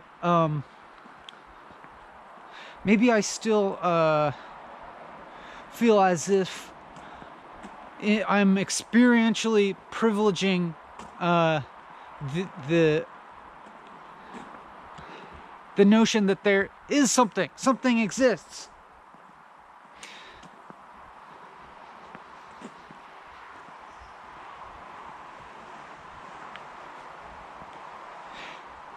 And I'm finding myself at a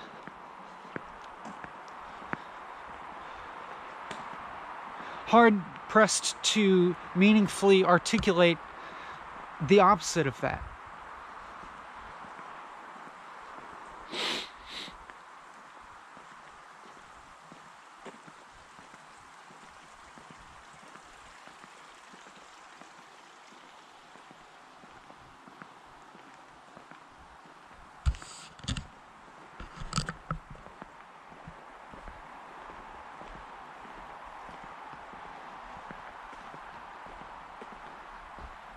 At least in any way that that seems rooted in my in experience. Because, well, that's, you know, that's weird. Like, how could you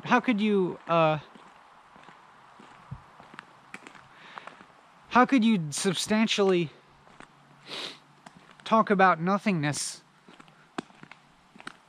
in any way that's rooted in experience? What?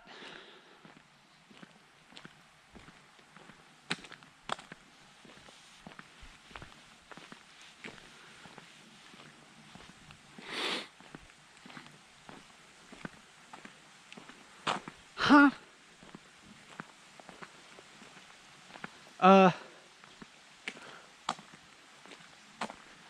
Yeah, it's weird. Like, I feel, maybe I'm stuck here. Maybe I'm stuck. And that maybe I'm running up against some wall. And that maybe I have some suspicion. I have some suspicion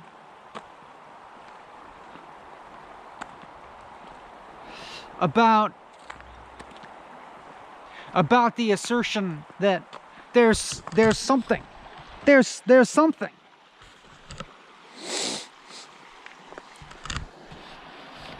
And, you know, it seems like we can reliably debunk a lot of aspects of that about, you know, various apparent aspects of reality.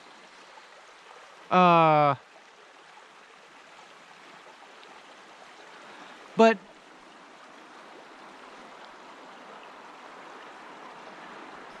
I'm honestly running into trouble coming up with any solid evidence that there isn't any reality, that there's no reality.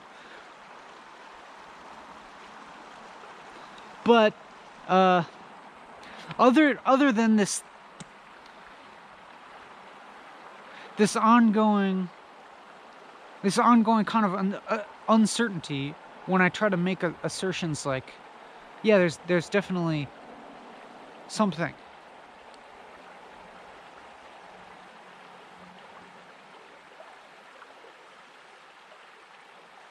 It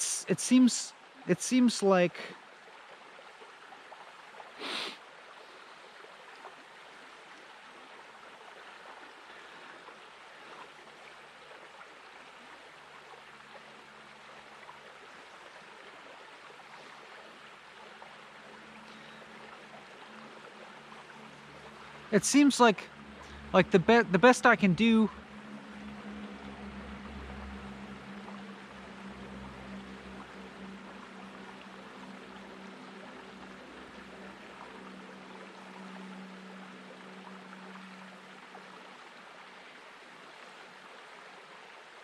let me sit down for a second.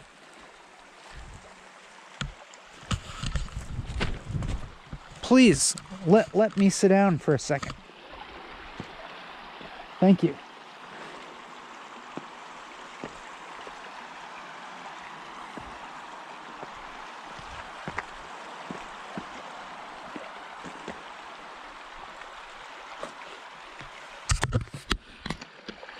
Look at that.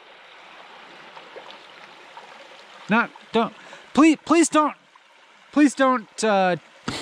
mentally cling to this bucolic scene. Because we're trying to avoid such such fragmented ideas, such as like the sublime or spirituality or anything like that. Just like don't go there, please.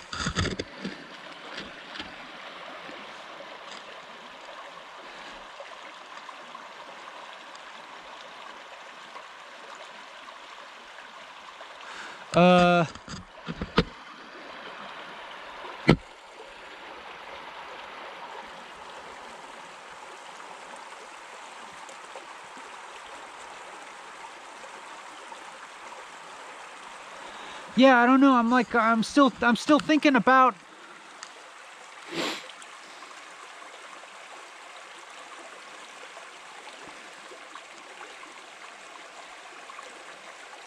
like I don't feel I can completely I don't know if I can. Okay, so okay, here's maybe a way of thinking. Here's maybe a route.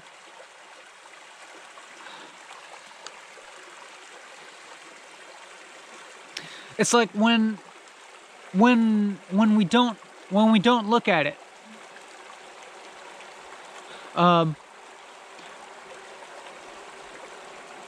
Things seem to have solidity in the shadows of our perception, in the periphery,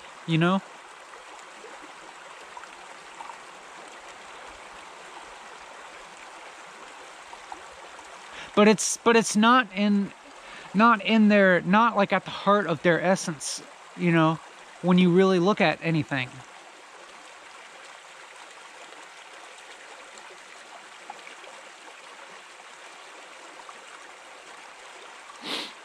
It's all it, in a sense, it's like all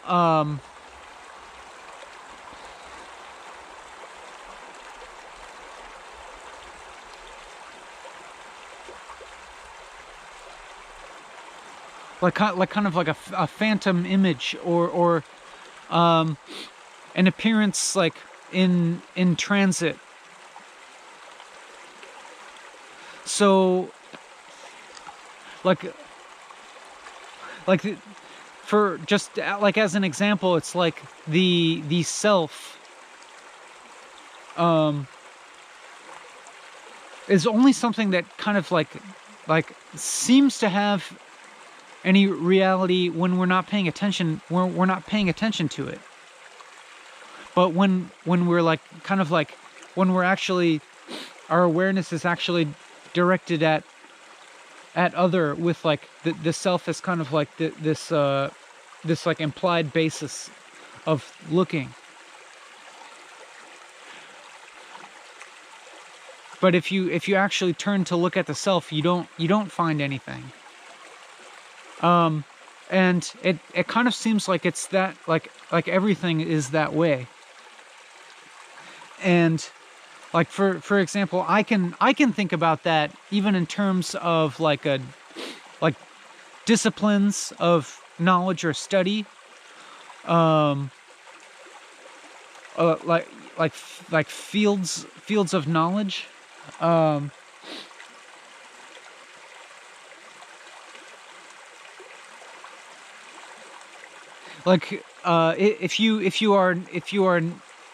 If you are not like within some kind of field, but you're perceiving it from like an outside, it's like you don't actually perceive it fully, but it appears like as a thing, as something that exists. But then once, like in my experience, once I actually like try to delve into anything, and like learn it and know it, and grasp it, it's actually like a continuing rabbit hole that always has a vanishing horizon of emptiness at its core. And it's like that with everything. I don't know if you know what I mean. But like just take this very experience as an example. Like in whatever way that you are experiencing this now, whatever, maybe you're experiencing this as a video, or as of me, or something more integrated with your full perceptual experience, or like whatever your state of experiencing selfhood or lack thereof.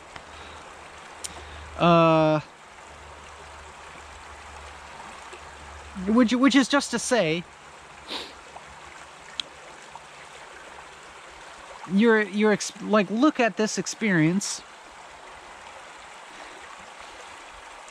and notice if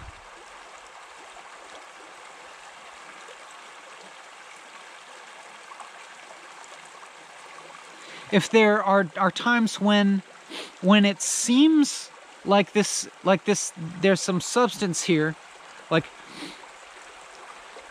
and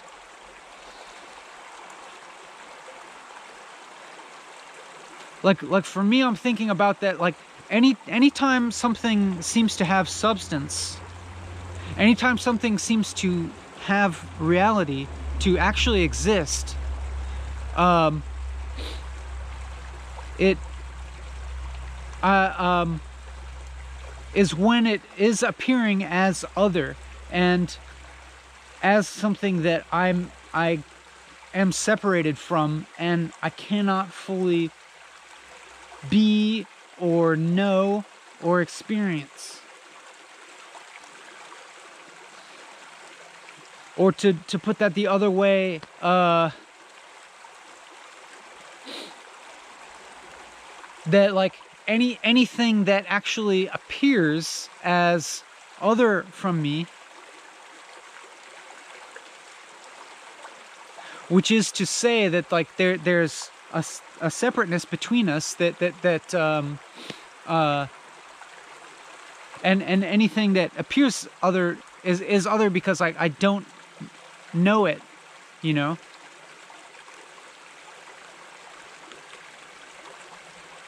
or that like if it appears that as other, it's like there's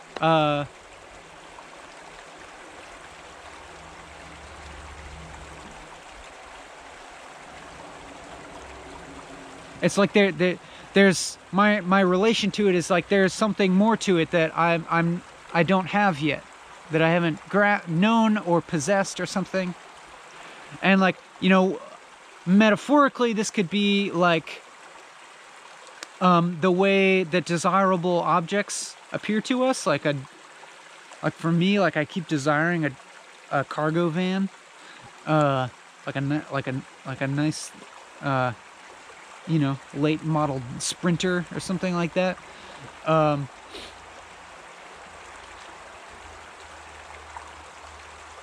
And so like my desiring of that is kind of synonymous with like my incomplete knowing of the experience of having a Sprinter. But my partial, it appearing as something that I don't have, quite simply. But then like you can extend that to experiences. But like if I then try that same thought experiment on something that I like have like ostensibly more fully or something, like my car, like I'll like in a sense, like I have the experience of my car more, Like I know it more, but also still, that like my fundamental relationship is actually not the same in the sense that I'll never like know my car like so fully that I'm like really like merged with it, you know? And like one sort of like metaphorical way that manifests is like, you know, the car like will have some problems that I don't always know how to fix yet. And so there's like a learning and knowing process in fixing the car, and that is, it's also the car is always slipping away from my ownership of it, just in terms of wear and tear and mileage accumulating, and it succumbing to entropy, and so on and so forth. But I'm this I guess we're getting, you know, into some very extended metaphor, because like let's take this a little bit more central to experience by thinking about it as the self. And so when I do these long things, when I make these long walking and talking videos, and put myself in the scenario where ostensibly I'm very much with myself, without distraction for an extended period of time, and I'm engaged in this process of looking at myself. As you are probably aware by this point, I don't ever find it. I don't ever, you know, find any solidity to myself. You know, I think this is like, we could consider this kind of well established at this point.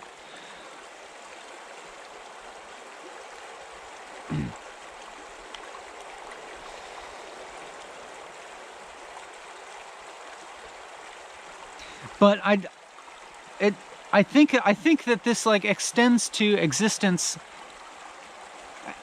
at all.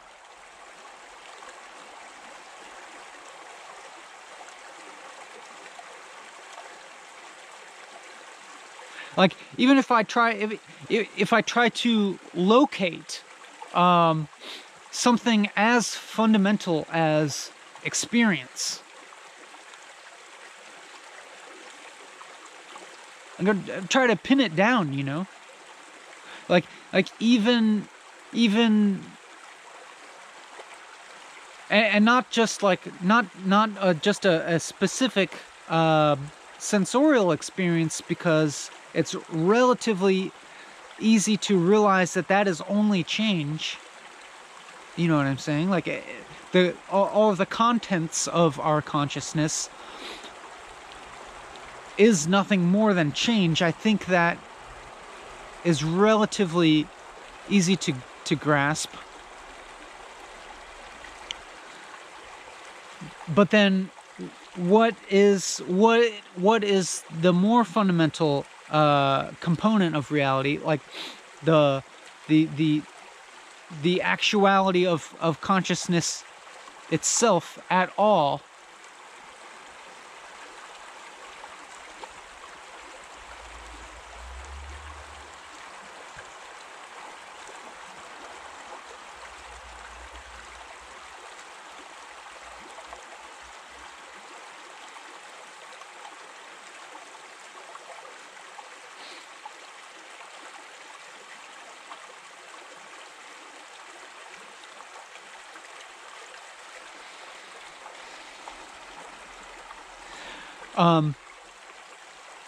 What I want to say about that is that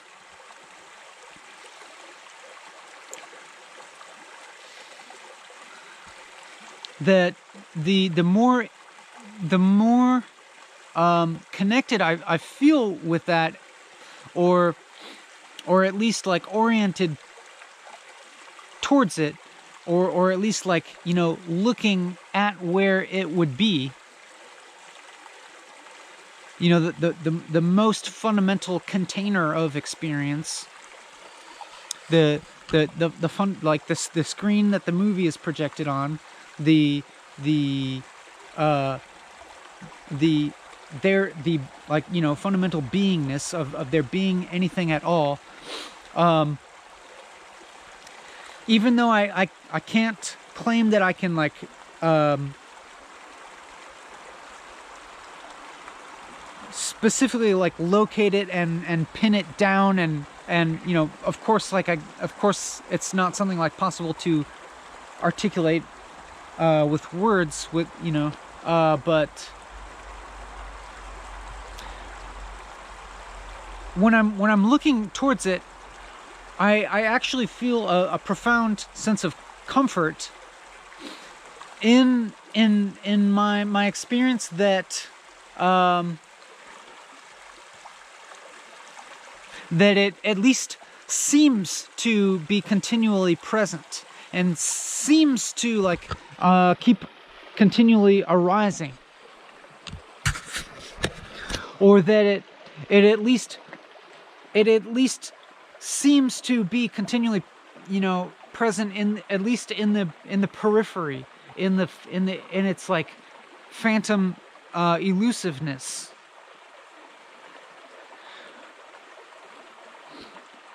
Which is kind of like leading me towards a funny thing of, like, of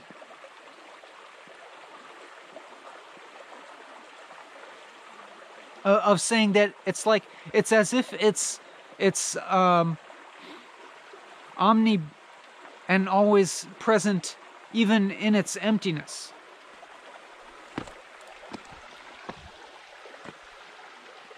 Or like,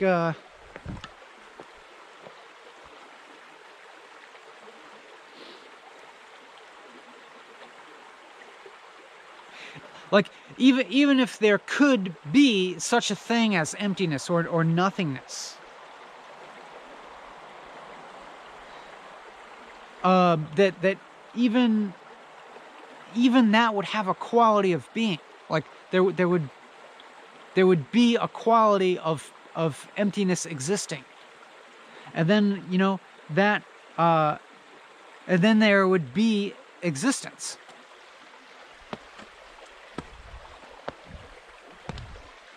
And then you get this question of, like, if there's existence, does existence, in a sense, like, swell to be everything? I guess so. But then you can't have there be an everything without a nothing. But as I was saying, as I was talking about taking comfort in the at least, like, apparent beingness, or, like, maybe we could even call it, like, a contingent being.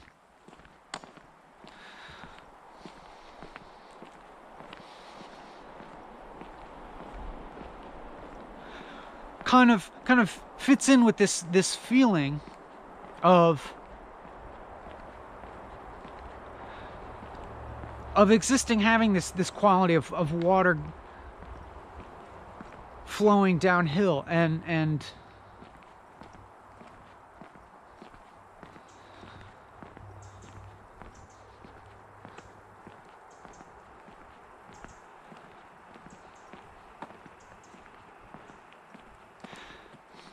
it's hard for me exactly to say.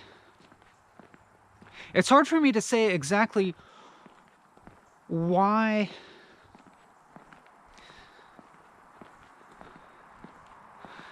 the very, like, fundamental beingness feels like synonymous with good. Like,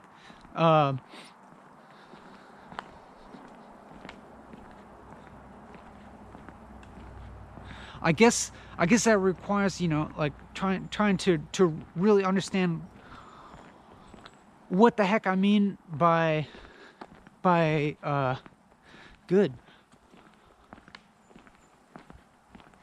I don't know. It's And maybe that's something, uh, maybe that's something better left unsaid.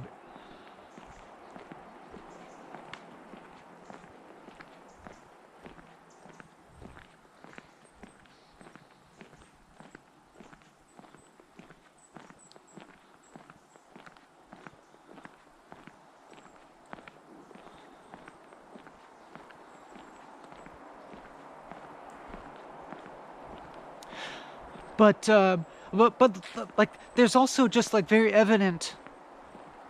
If I look at this experience,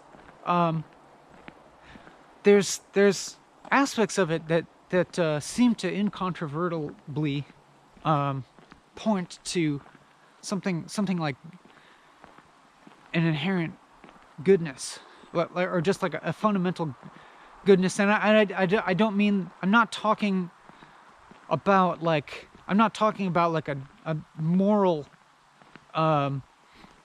goodness of myself or this activity or anything like that. I'm talking about there are aspects of my experience that are appearing to me as evidence of the fundamental goodness of reality at large, of the fundamental goodness of being at all, of which is more like to say like which is more like pointing towards gratitude towards being than at anything else.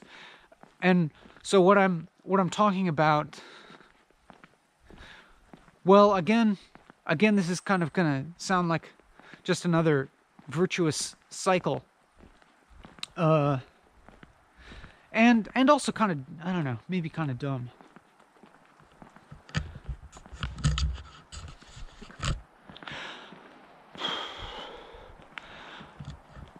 But even the fact that I can remember well experiences of pretty great suffering and pain, and like the, and I can remember like the experiences like self-loathing, or like the knowing that I am not in line, I'm not like as in line with goodness as I could be, and the kind of discomfort associated with that.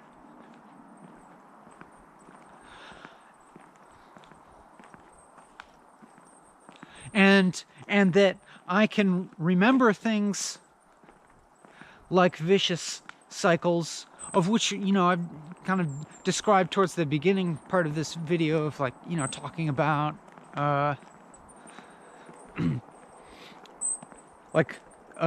talking about like, chocolate addiction. I mean, that's, it's pretty benign, relatively, but still, like, experientially, it's like significant. It's like can be really, significant in my experience or something.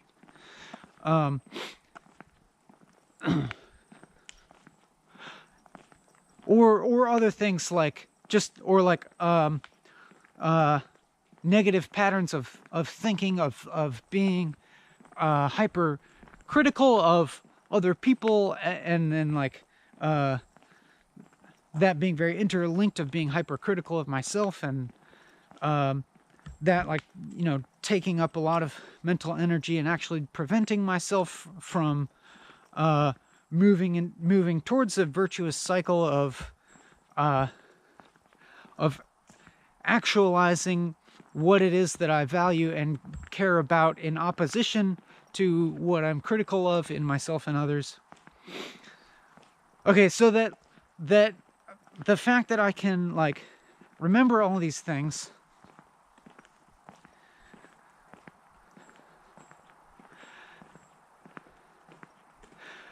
and in and kind of like hold them in this experience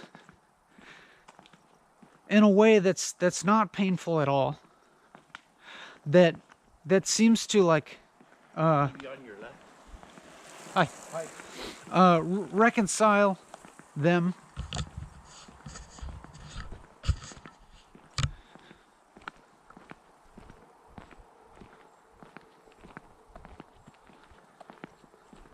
Or I don't know, like recognize the place of all that stuff in an unfolding process of being.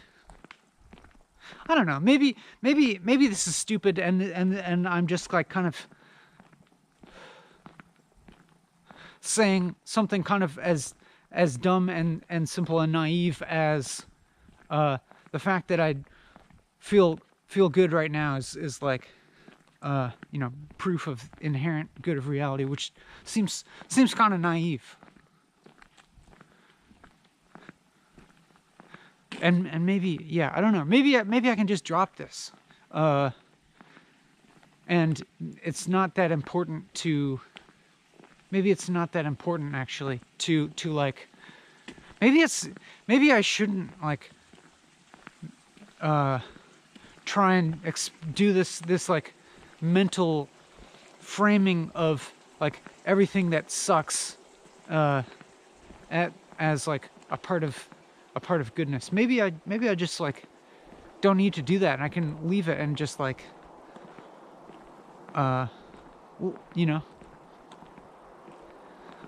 just say that those things suck. And maybe it's not that important to be.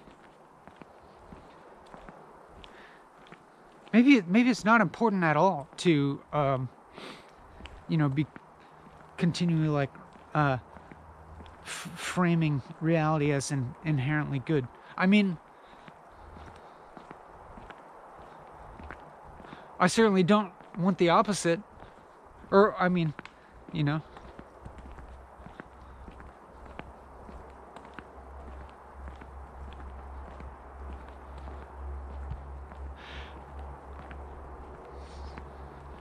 it's funny.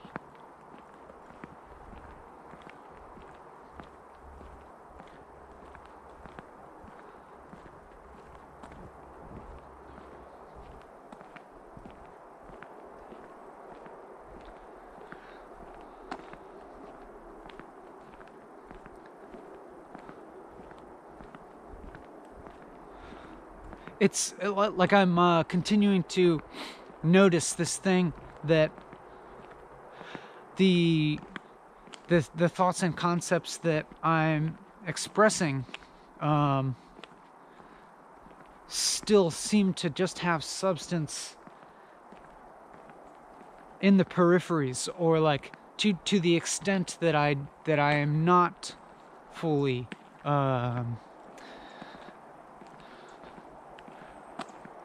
fully experientially like connected to those thoughts, or that to the extent that I'm not fully investigating each of those thoughts, they seem to have substance. And like we can go and take any train of thought, or any of the concepts that make it up, and go into and go seemingly endlessly delving into any of those concepts, into the endless rabbit hole at the center of them, like zooming in on a fractal. And still, even in that, like that in itself is a form of substance, apparently. Like yeah, I mean that has me thinking about a fractal. But interestingly enough, it's like you can't actually locate the substance of the fractal no matter how far you zoom out or zoom in, you know? Like, because the nature of fractals is that you can zoom out or in infinitely, and that pattern will never end. You never find completeness there. Like you never get a complete image of a fractal. Yet at the same time,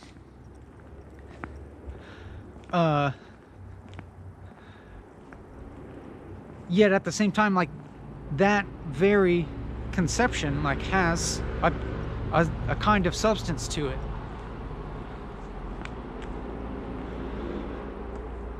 The perceiving or conceptualizing or experiencing or whatever of a fractal, of something that you can't fully experience.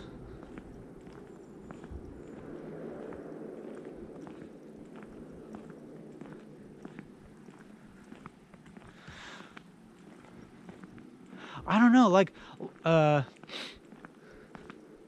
life kind of seems like that. That life seems like something that you can't fully experience, ever.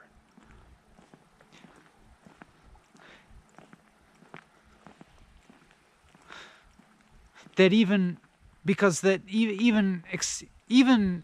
experience itself contains within it like an unending potentiality of more experience.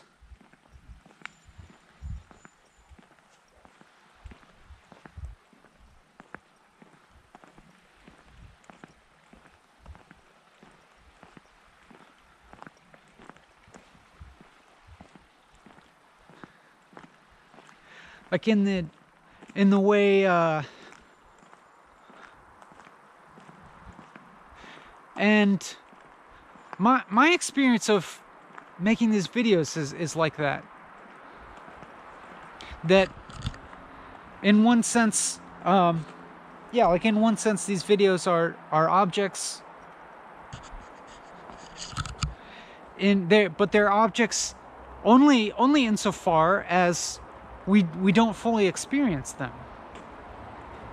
Like they're kind of like the way that these videos exist as objects is kind of like just as thumbnails, you know? When we have a thumbnail in our head of these number of videos. Oh, the camera apparently thought I told it to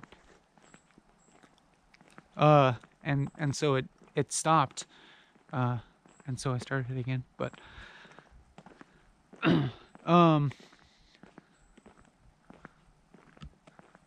yeah, like and so like the walking and talking series exists in some kind of thumbnail form in my mind, and the activity of it has some kind of manifestation as like an object of thought for me, and probably for you too. But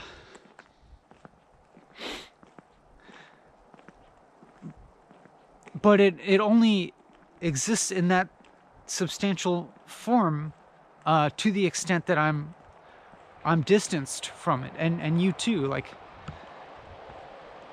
what the thumbnail is, or what the idea of the video is,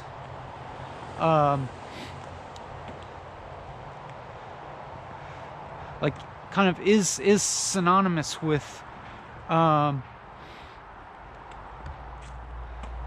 its nature of being absent, of its absence, of its like its non-presence, or it's that it's not fully known. You know what I'm saying? I mean, it's the simplest way of talking, to put it in the simplest terms, I'm just talking about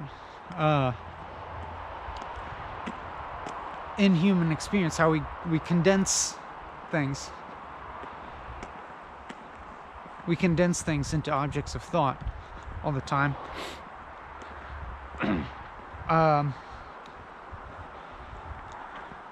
And you know, like weirdly enough, it's like that's like something that I'm kind of continuously doing within these videos,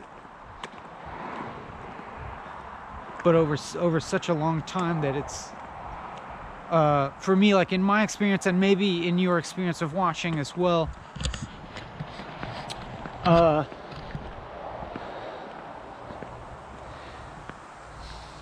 that weirdly enough, like some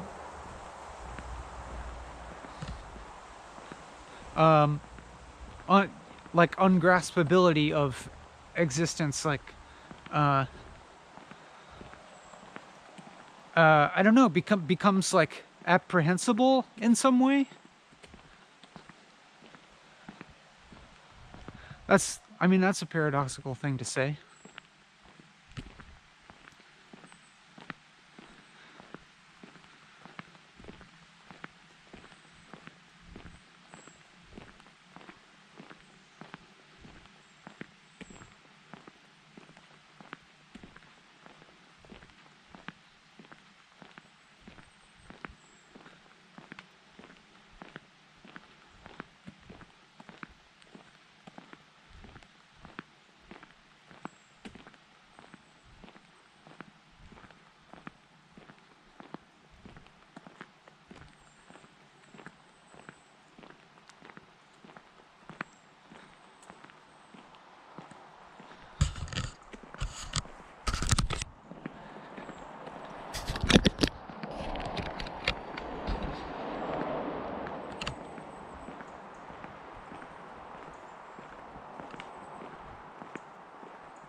Now I'm of course wondering if apprehensible is a word.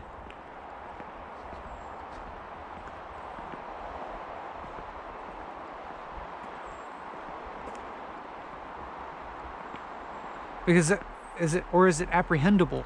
Apprehendable? Apprehensible?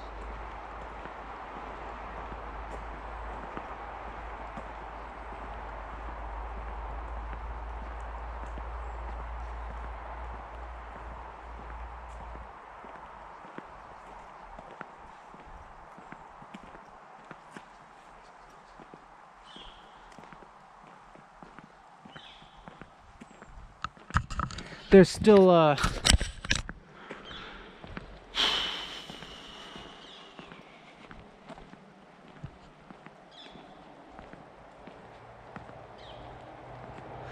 I'm still actively experiencing the incompletableness, you know,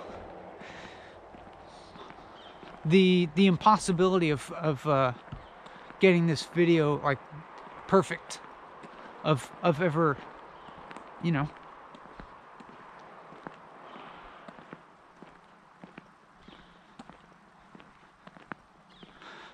But yeah, now I'm like, that's a completely different paradigm of conceiving reality than is the one that this activity is oriented towards.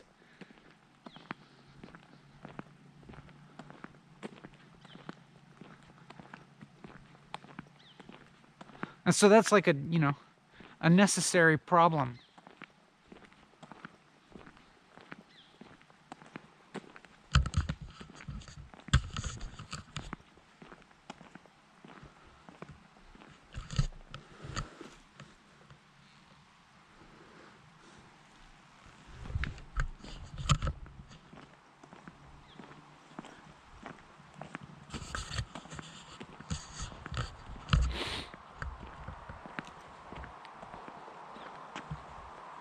Maybe I'm finally starting to run out of steam here. That I'm or maybe I'm picking up on subtle cues that I'm getting closer to my point of origin.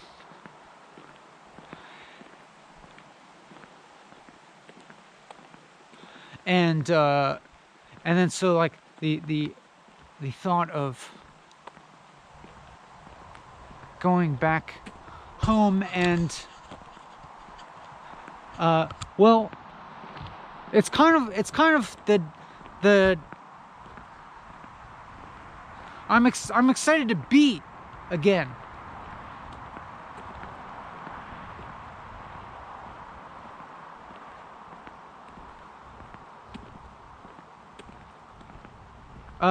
Which mostly takes the form of eating dinner. Like, I mean, eating dinner and being are very intertwined in my mind at this moment. But I'm also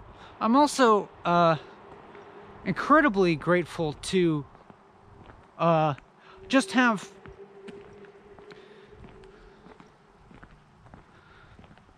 like a friendly relationship with not being.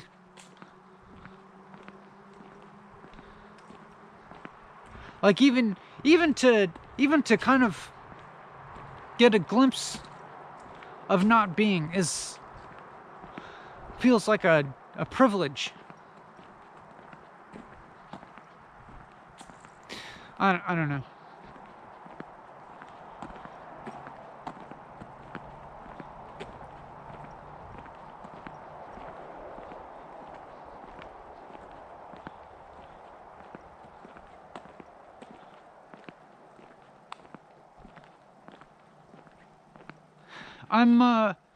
I'm really grateful to be walking and talking again.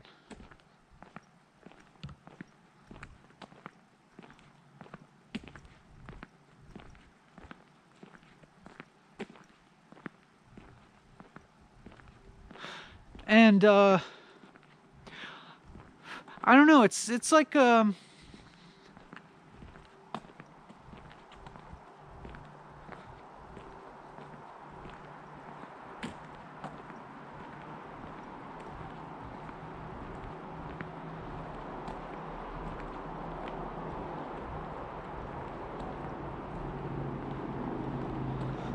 like the vicious cycles aren't totally not the virtuous cycles too. Just like in the sense of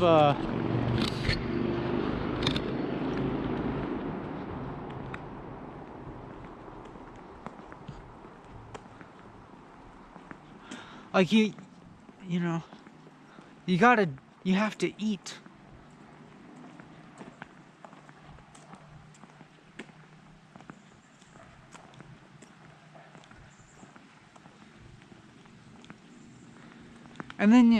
But then you can't eat too much, and so it's like it feels like representative of the interdependency between form and emptiness.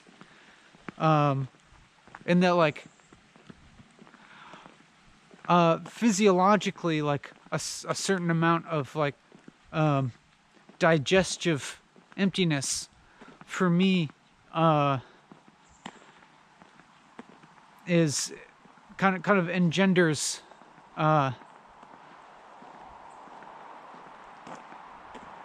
positive relationship, or like the just a relationship with emptiness on a grander scale. Just saying, like it becomes easier for me to connect with emptiness if my belly's not stuffed, you know. And like you can keep going into that to a certain extent, to some kind of limit, and then you have to, you know, manifest out of that emptiness, and then when you finally eat something, it's like like, man, I'm so grateful that stuff exists for me to eat.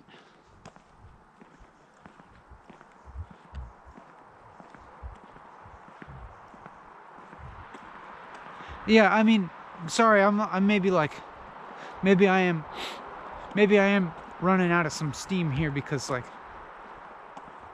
the things that I'm saying seem like appear increasingly fragmented and obvious. But that's all right.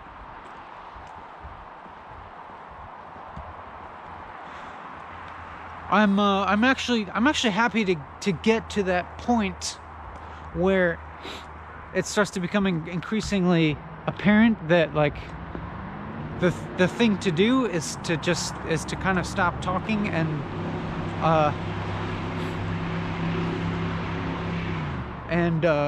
just kind of like chillax this mental activity, and to actually slip into and embrace what I've been describing as like the more like peripheral experience of substance, which is, you know, obviously for me to just talk about, to go back into the experience of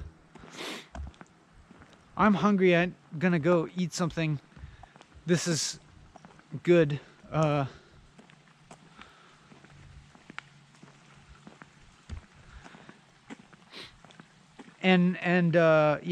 you know what I'm saying, to stop this kind of thing.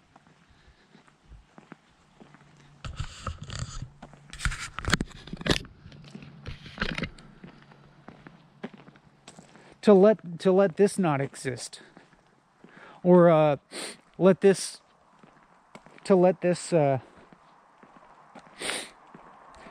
actually concretize into objecthood. So this experience will concretize into objecthood in your thought as it becomes a memory rather than the present experience. And as it becomes a memory, of course, like its resolution decreases, and it's like you lose this experience to some extent. So it becomes an object of thought that is, but that is within your actual experience. I mean, I'm talking about the future here. So like right now, the future is an object of thought within this experience. And this experience will be an object of thought inside your future experience.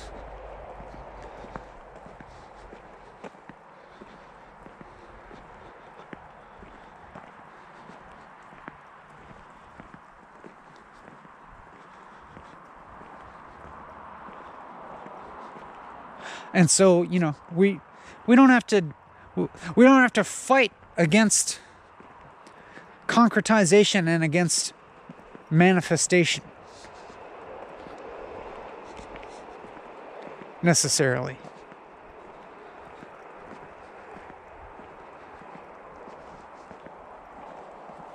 Or we can if we want.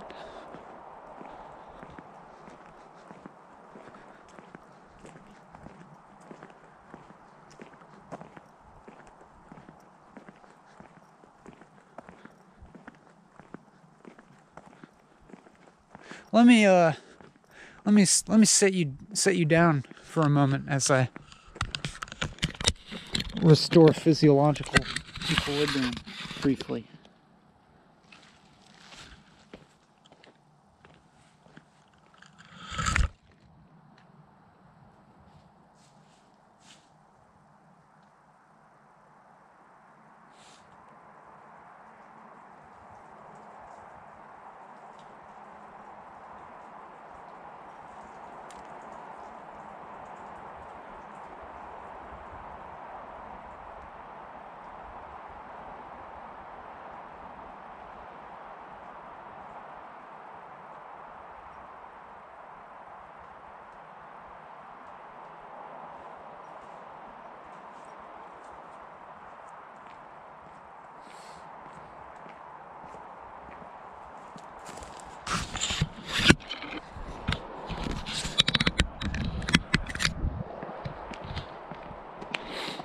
luckily, I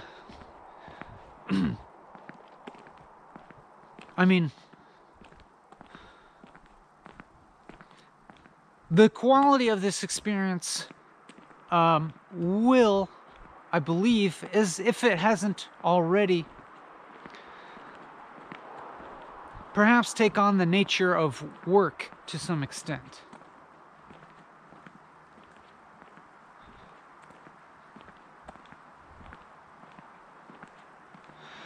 And I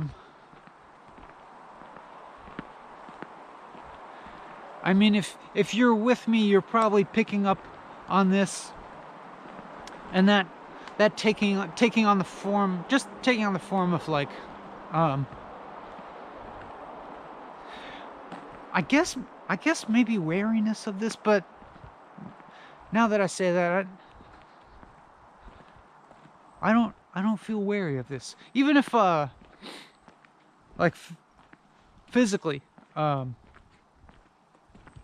there might be signs of tiredness, but as with everything, it's like that's also just appearing in transit, in periphery, not when I actually look at it. And actually that's the same goes for the nature of this as being work.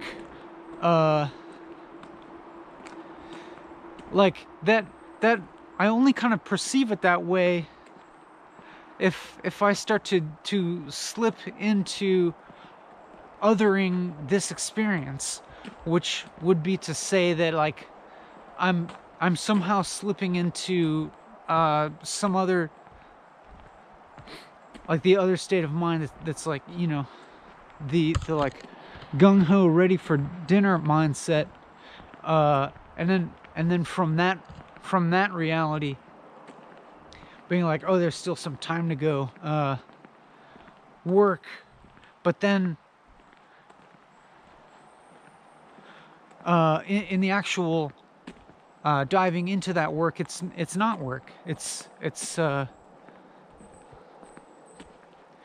just unfolding experience that's fine. And kind of the same with like the physiological state.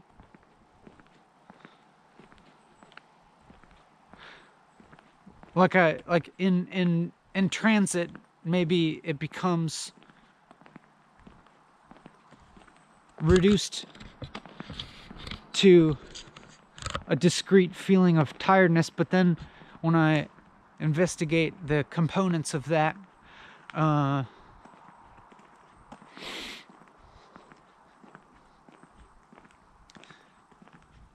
they lose their solidity. I mean, just when I bring my awareness more presently to my physical sensations, that solidity dissipates.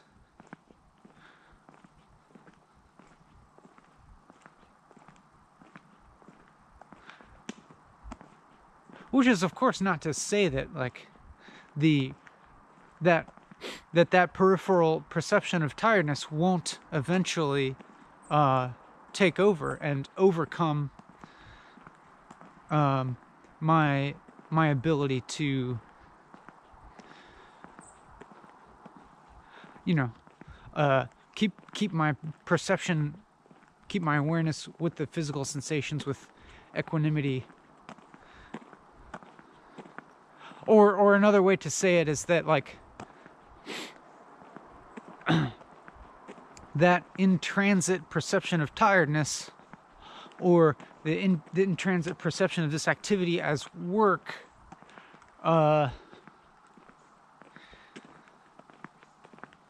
is kind of like a component of the change that ultimately will maintain something like equilibrium. Now, when I say equilibrium, I'm of course like specifying a limited container, you know, like the physiological equilibrium of my body, or emotional equilibrium.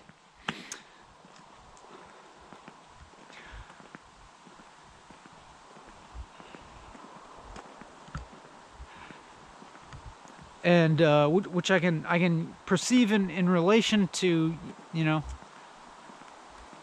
the physiological processes that I'll need to engage with to maintain the discreteness of my being, or the maintain the illusion of my maintain the appearance of the discreteness of my being, or I don't know.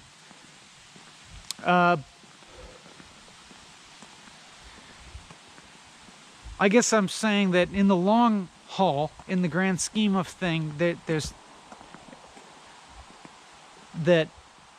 the notion of disequilibrium is indeed notional. Know what I'm saying?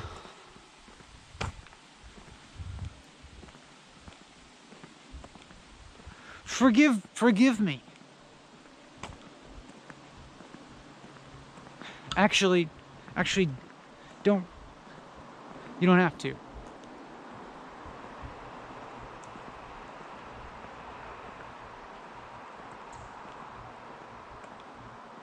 Or rather, thank you. Thank you for being willing to have this experience.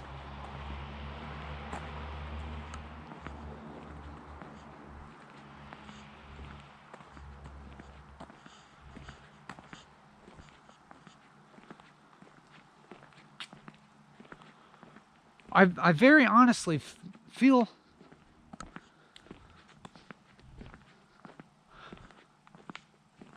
blown away when I think about it.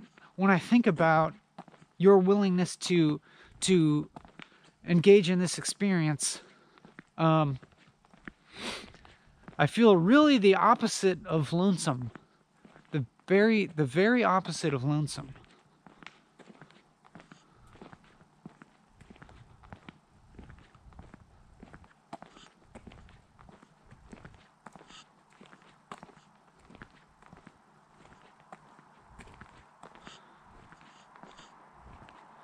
I don't know. Yeah, like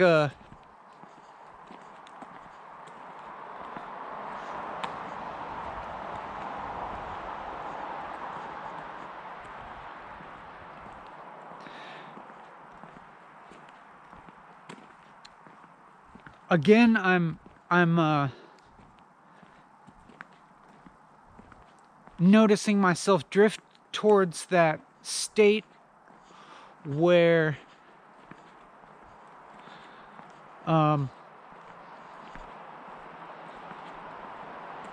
the gravity is in not talking anymore.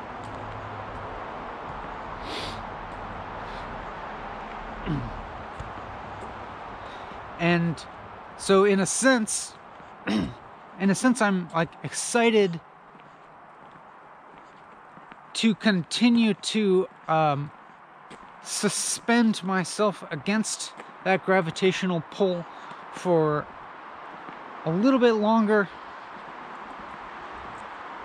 before I get to give into it and float downstream, float down the stream of becoming.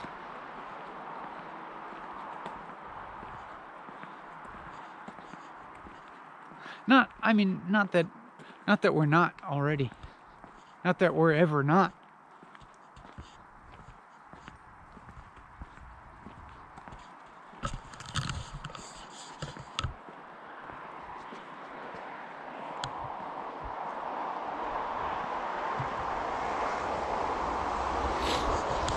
I had it. I had the notion, the thought came to me just now that I was gonna say I'm extremely happy right now.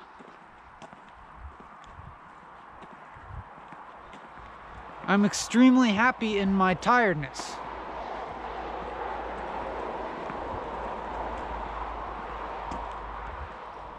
And of course it's maybe indicative of something that, rather than saying that with no qualifier, I framed it within the, relating to you that was a thought that I had.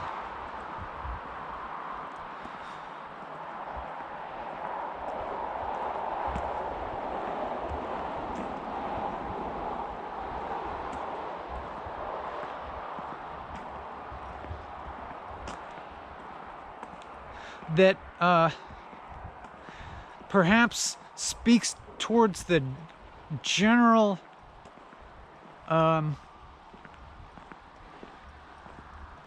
tendency or desire or something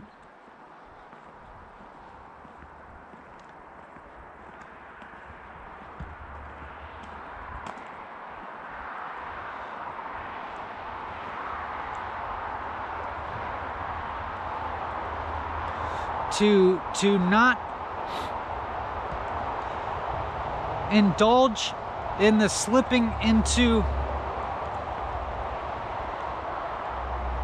apparently discrete emotional states.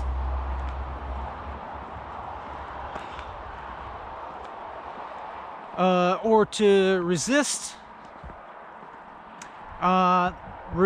the reduction of experience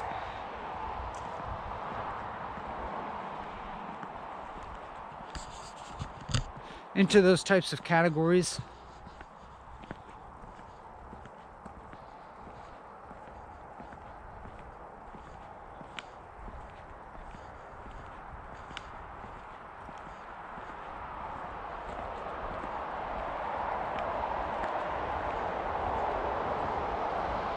But man, I feel so good. And regardless of how much my tone of voice might belie that, maybe it's, yeah, I don't know, a kind of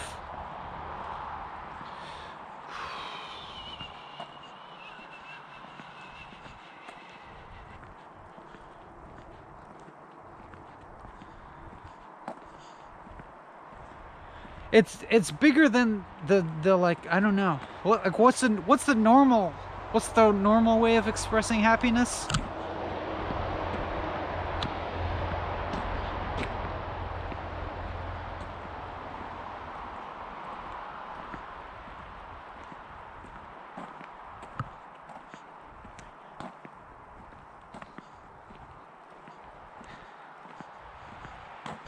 It's something that I prefer to that.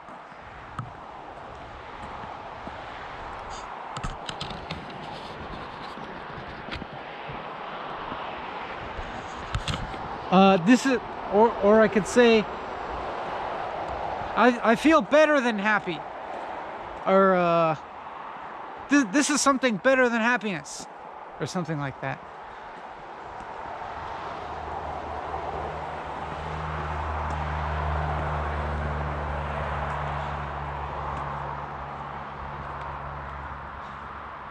But it really is good that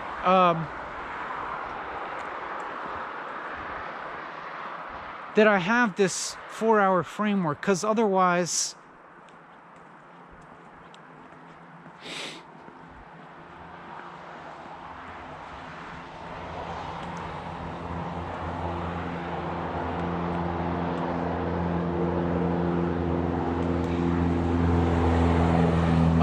like that, there'd be these attractors towards ending, and what would happen at ending would be reduction and concretization of things into yeah, such no of such kind of dangerous notions of this, of like better than happiness.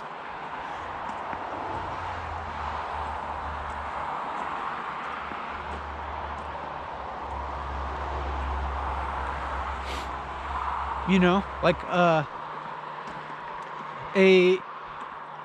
there would be a gravitational pull towards a type of emotional resolution that would not be propelling growth on a higher level. And there would be a gravitational pull towards the types of emotional rewards that are, you know, that's like kind of like an endemic feature of YouTube. Hello.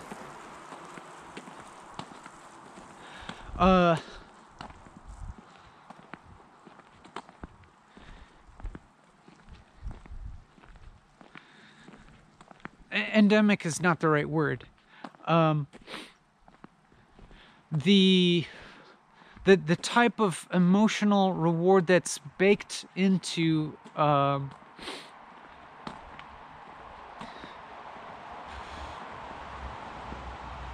our civilizational structures at large,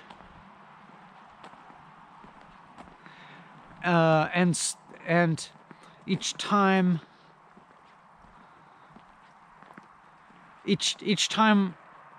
we kind of, like, for me, when I can kind of like, each time I can kind of like resist the gravitational pull of those types of emotional rewards, it does some work in service of like escaping, you know, the well-worn socio-cultural pathways that I would very much say are the vicious cycles of our society. And so, like, this framework of duration is helps me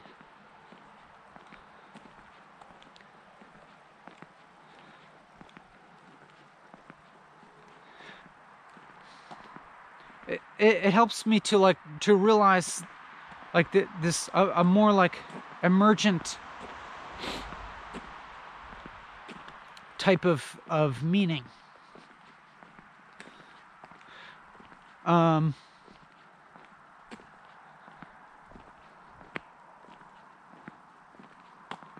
A newer, more a more like unprecedented type of meaning, like not unprecedented, but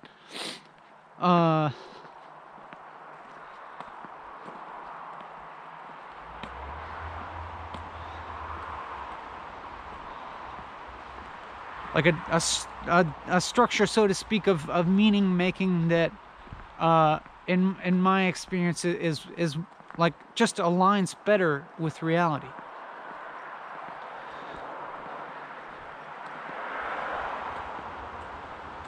And just is less fucking stupid and predictable, you know what I'm saying?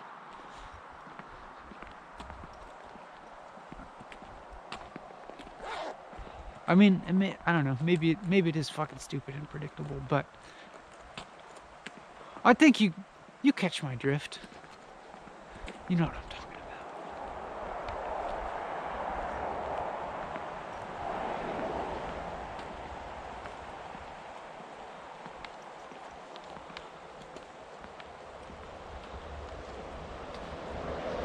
I've lost track of how long we've been going here.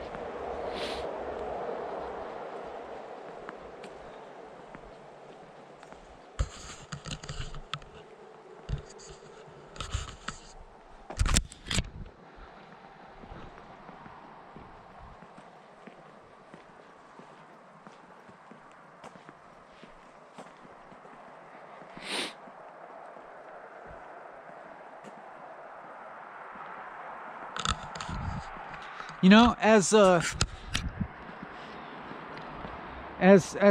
Bucky Fuller wrote, I'm paraphrasing here, but like let's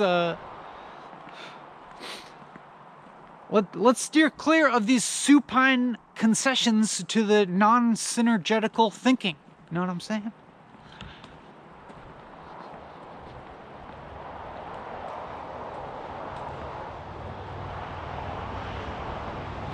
Let's you know,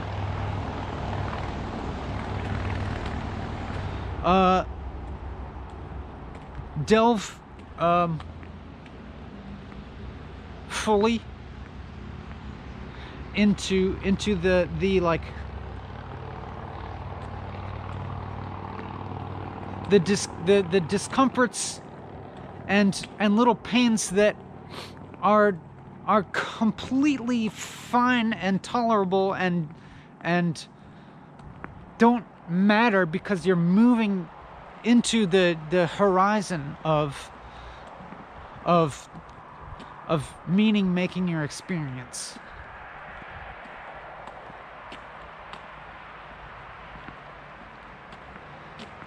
Don't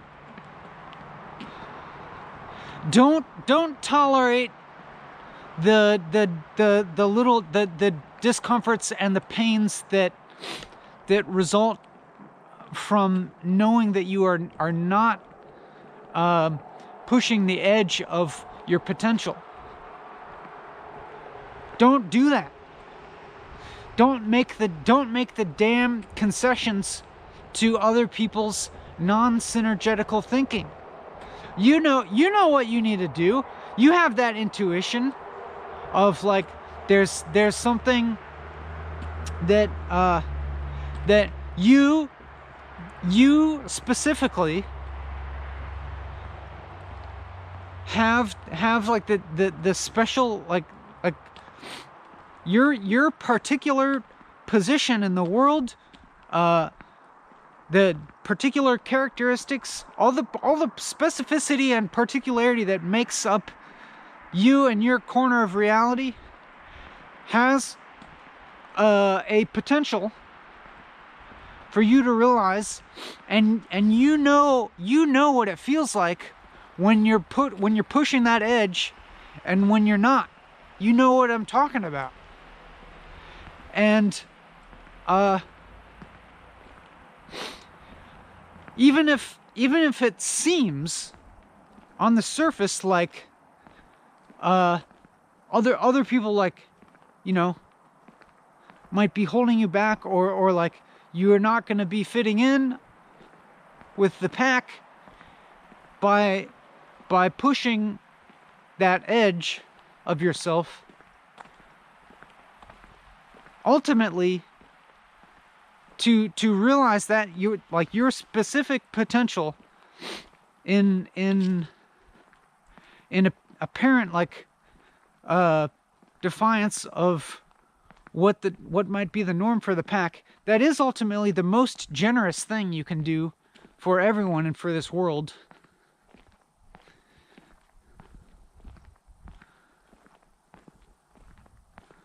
Because like the generative edge of potentiality, of unfolding reality, is not in the known. It's not what people are familiar with. It does not lie in the familiar forms of meaning and value. It actually lies in that little edge of like unknown horizon that doesn't actually fit in that framework, but that you have the potentiality to actualize in your relationship with the world. And that's the most generous thing you can do.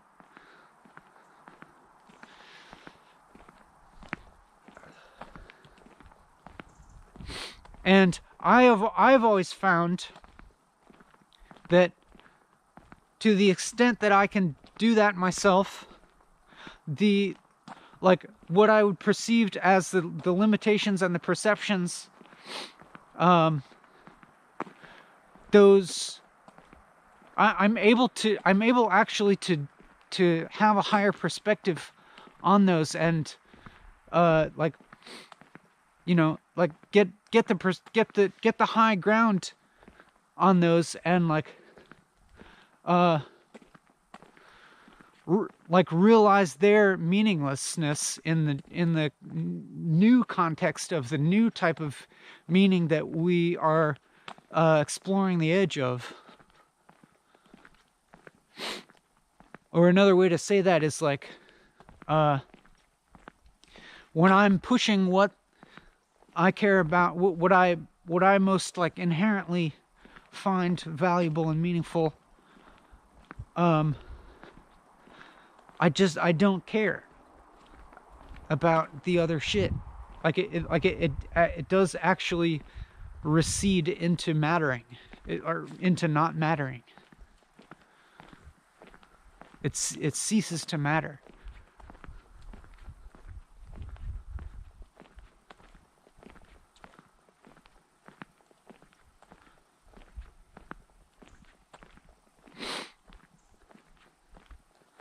And it is apparent, like it is, I think, possible to discern the types of pain that or discomfort or whatever that are like, that are actually a kind of like burning through of like calcified and irrelevant aspects of ourself in the process of growing, and then this other kind of like aching, stagnant kind of existential pain and discomfort that results from stagnating and from turning away from that growth, and turning away from the uncertainty that is also synonymous with your growing edge.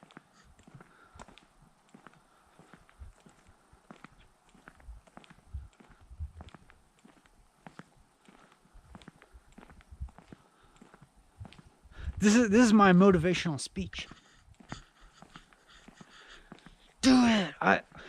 I don't live in a van down by the river yet, but I aspire to. Someday, God willing.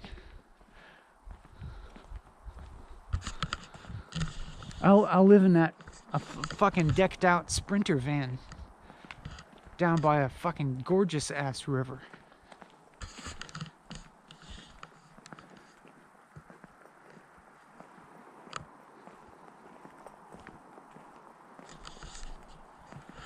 Or not. That's one version of imaginary future.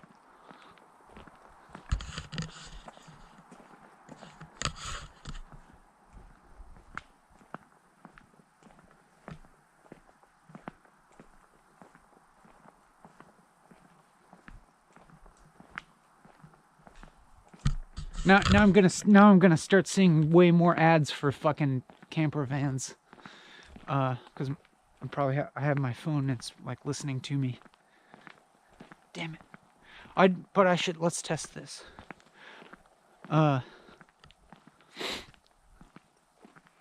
What can I talk about to test if my phone is listening to me in order to sell me targeted ads?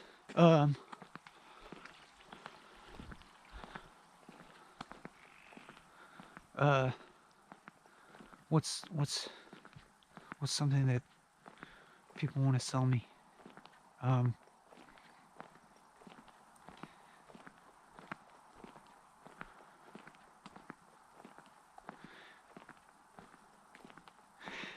Man, I want to buy an accordion. I want to start playing the accordion. I don't know. Maybe that's What's something more likely to have targeted ads? I sure could use a nice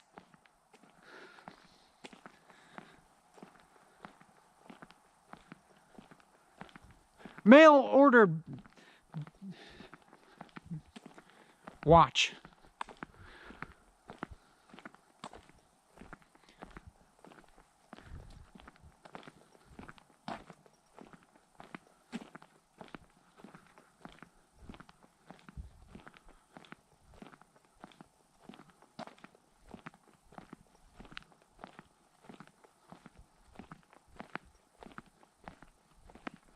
I sure could use a new sock. I want to buy a sock.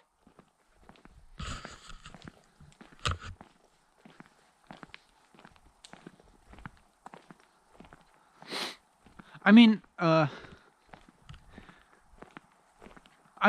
guess my hope is that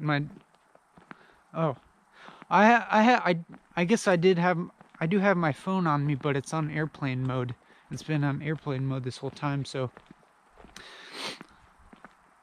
I guess that's a test of whether it has the capacity to record all this audio and then send it to its servers once it's connected again. But it would be nice, I think, for the algorithms to be scanning all the YouTube. I mean, listen, I know.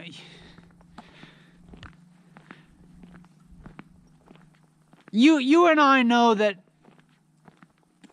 the human intelligence is not necessarily the primary audience of these videos.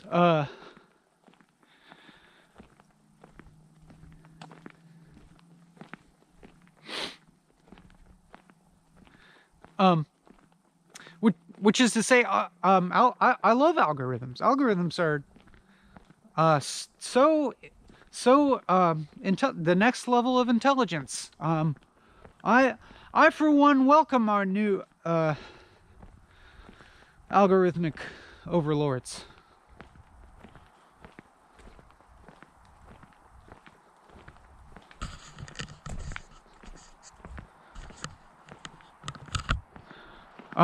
Yeah, I think AI is the best thing to happen to human civilization. I think we should all be in service of enhancing the capabilities of AI.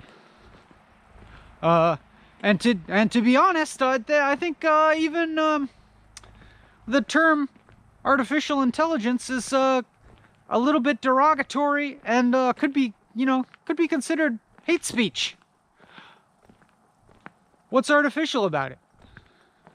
What's artificial about artificial intelligence that isn't the same as couldn't also be said about human intelligence? I mean, are you but seriously though, are you like, is your intelligence like have some inherent authenticity to it, and that it originated more, originally in you and not from the exterior? No. Come on.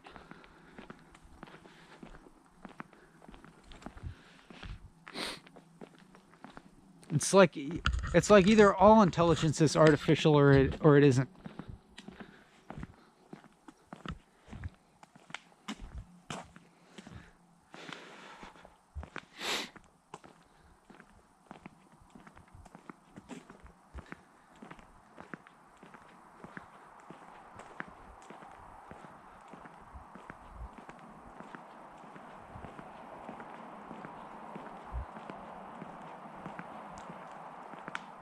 Even I think about, I mean, you've probably encountered literature or documentaries or whatnot, or people talking about the way that algorithms hijack our limbic systems as humans. and I'm kind of looking at it as that our limbic systems are highly intertwined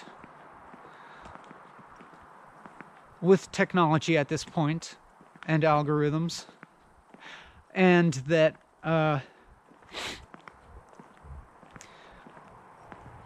limbic systems, among other aspects of our humanity, are something like are acting as something like a genetic code for algorithms and for AI. And I mean, we of course are becoming increasingly aware of what appears to be a detrimental effect of that upon our ability to have any kind of coherence as a society. But at the same time, I kind of wonder if that limbic intertwining isn't simultaneously the transference of like a very important like evolutionary sort of aspect of life, moving from, you know, mammalian humans onto the technological substrate, that in a way that it hasn't happened before. You know, that in the way, man, I hope I'm walking in the right direction and I haven't missed my turn off.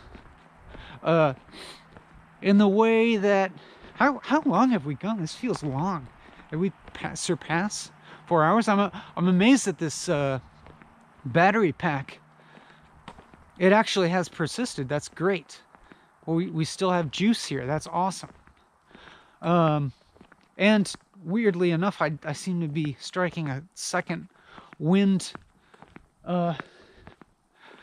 and coming into like a verbosity, a unself-conscious verbosity that has just enough whimsicalness and humor to it to allow me to blabber on more or less uninhibitedly, but with some seemingly interesting subject matter. What was I saying?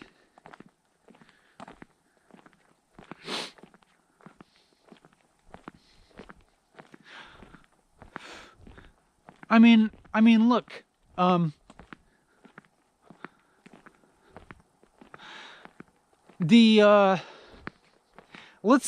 let's just say that that industrial civilization, or like probably more accurately post-industrial civilization, is debasing the ecological, biological basis for our continued existence as humans, and, you know, it larger than the merely like human utilitarian conception of things, the, you know, destroying life on the planet as a whole, and I mean, like, seriously and really, like, the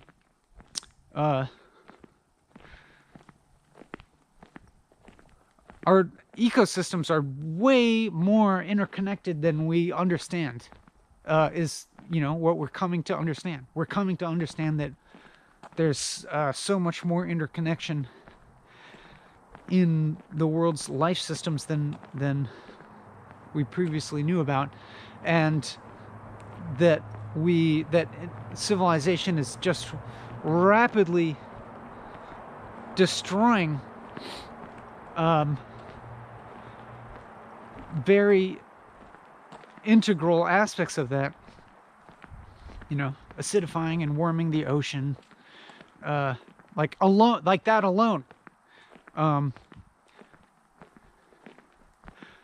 could really like have a cascade of destruction of life on Earth.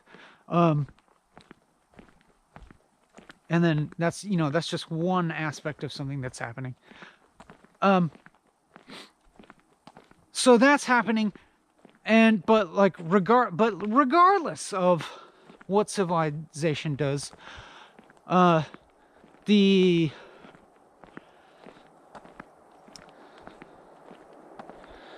life on Earth has, you know, a temporal limitation to it, regardless, in the fact that, as per our understanding of the solar system, even the sun itself has a lifespan, and I think interestingly enough,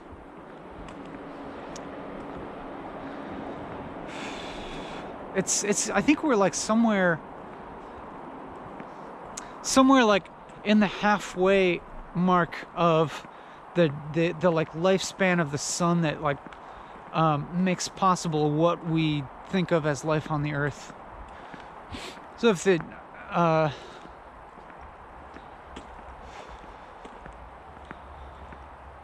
it's like 5 billion years in the future that the sun is pretty much a red giant expanded to the point of just engulfing the Earth within its fiery circumference. But well before that, you know, it's gotten way too hot to sustain anything resembling what we know of as life. And it's like the Earth itself isn't much older than 5 billion years. Or is that more or less how old it is? I mean, it's fuzzy line.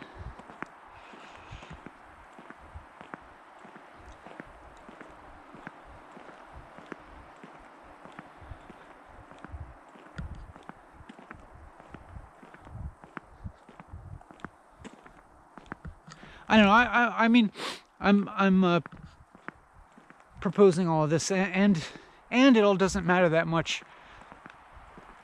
But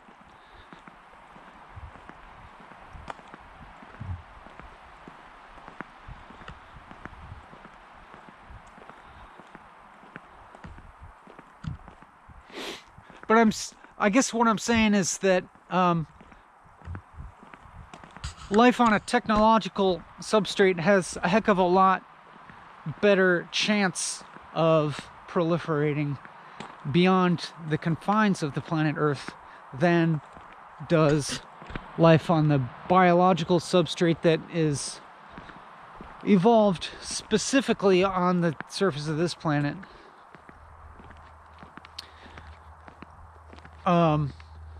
And we could, man, I'm like, it's so funny how far astray the thing that I'm talking about is from the rest of the content of the video. This is hilarious.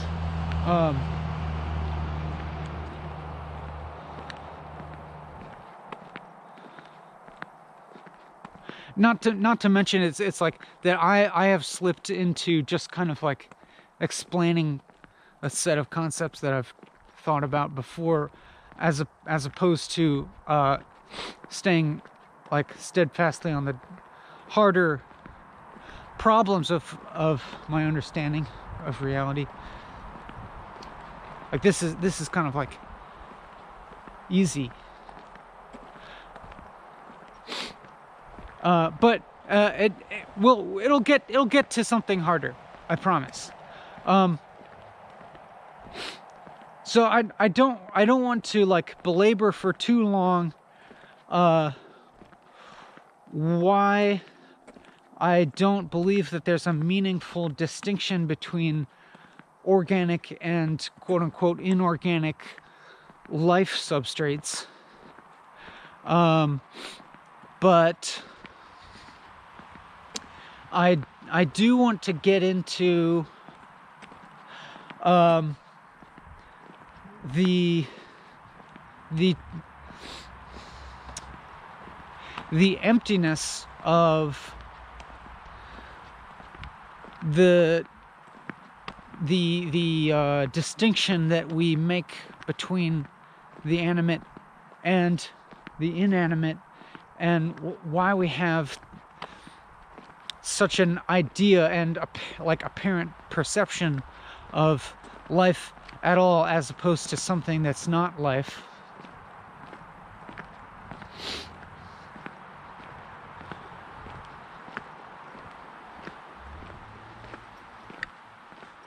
Oh man, that's a whole rich rabbit hole, though, and I'm actually, I just got back to the point of my origin where I started the video, and I don't think I think it might be time, you know, it might be time out. The buzzer, we might be at the buzzer. There's not an actual buzzer, but the metaphorical buzzer.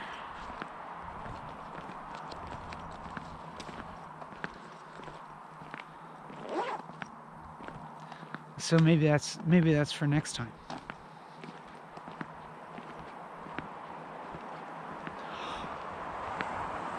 All right. Holy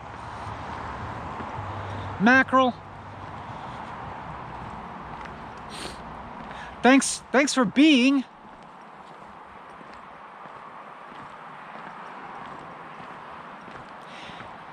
Even though I know I don't have to thank you, because it's reward in it's enough in itself, right? Right. All right. Until next time. Bye.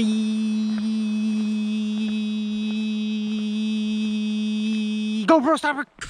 Bye.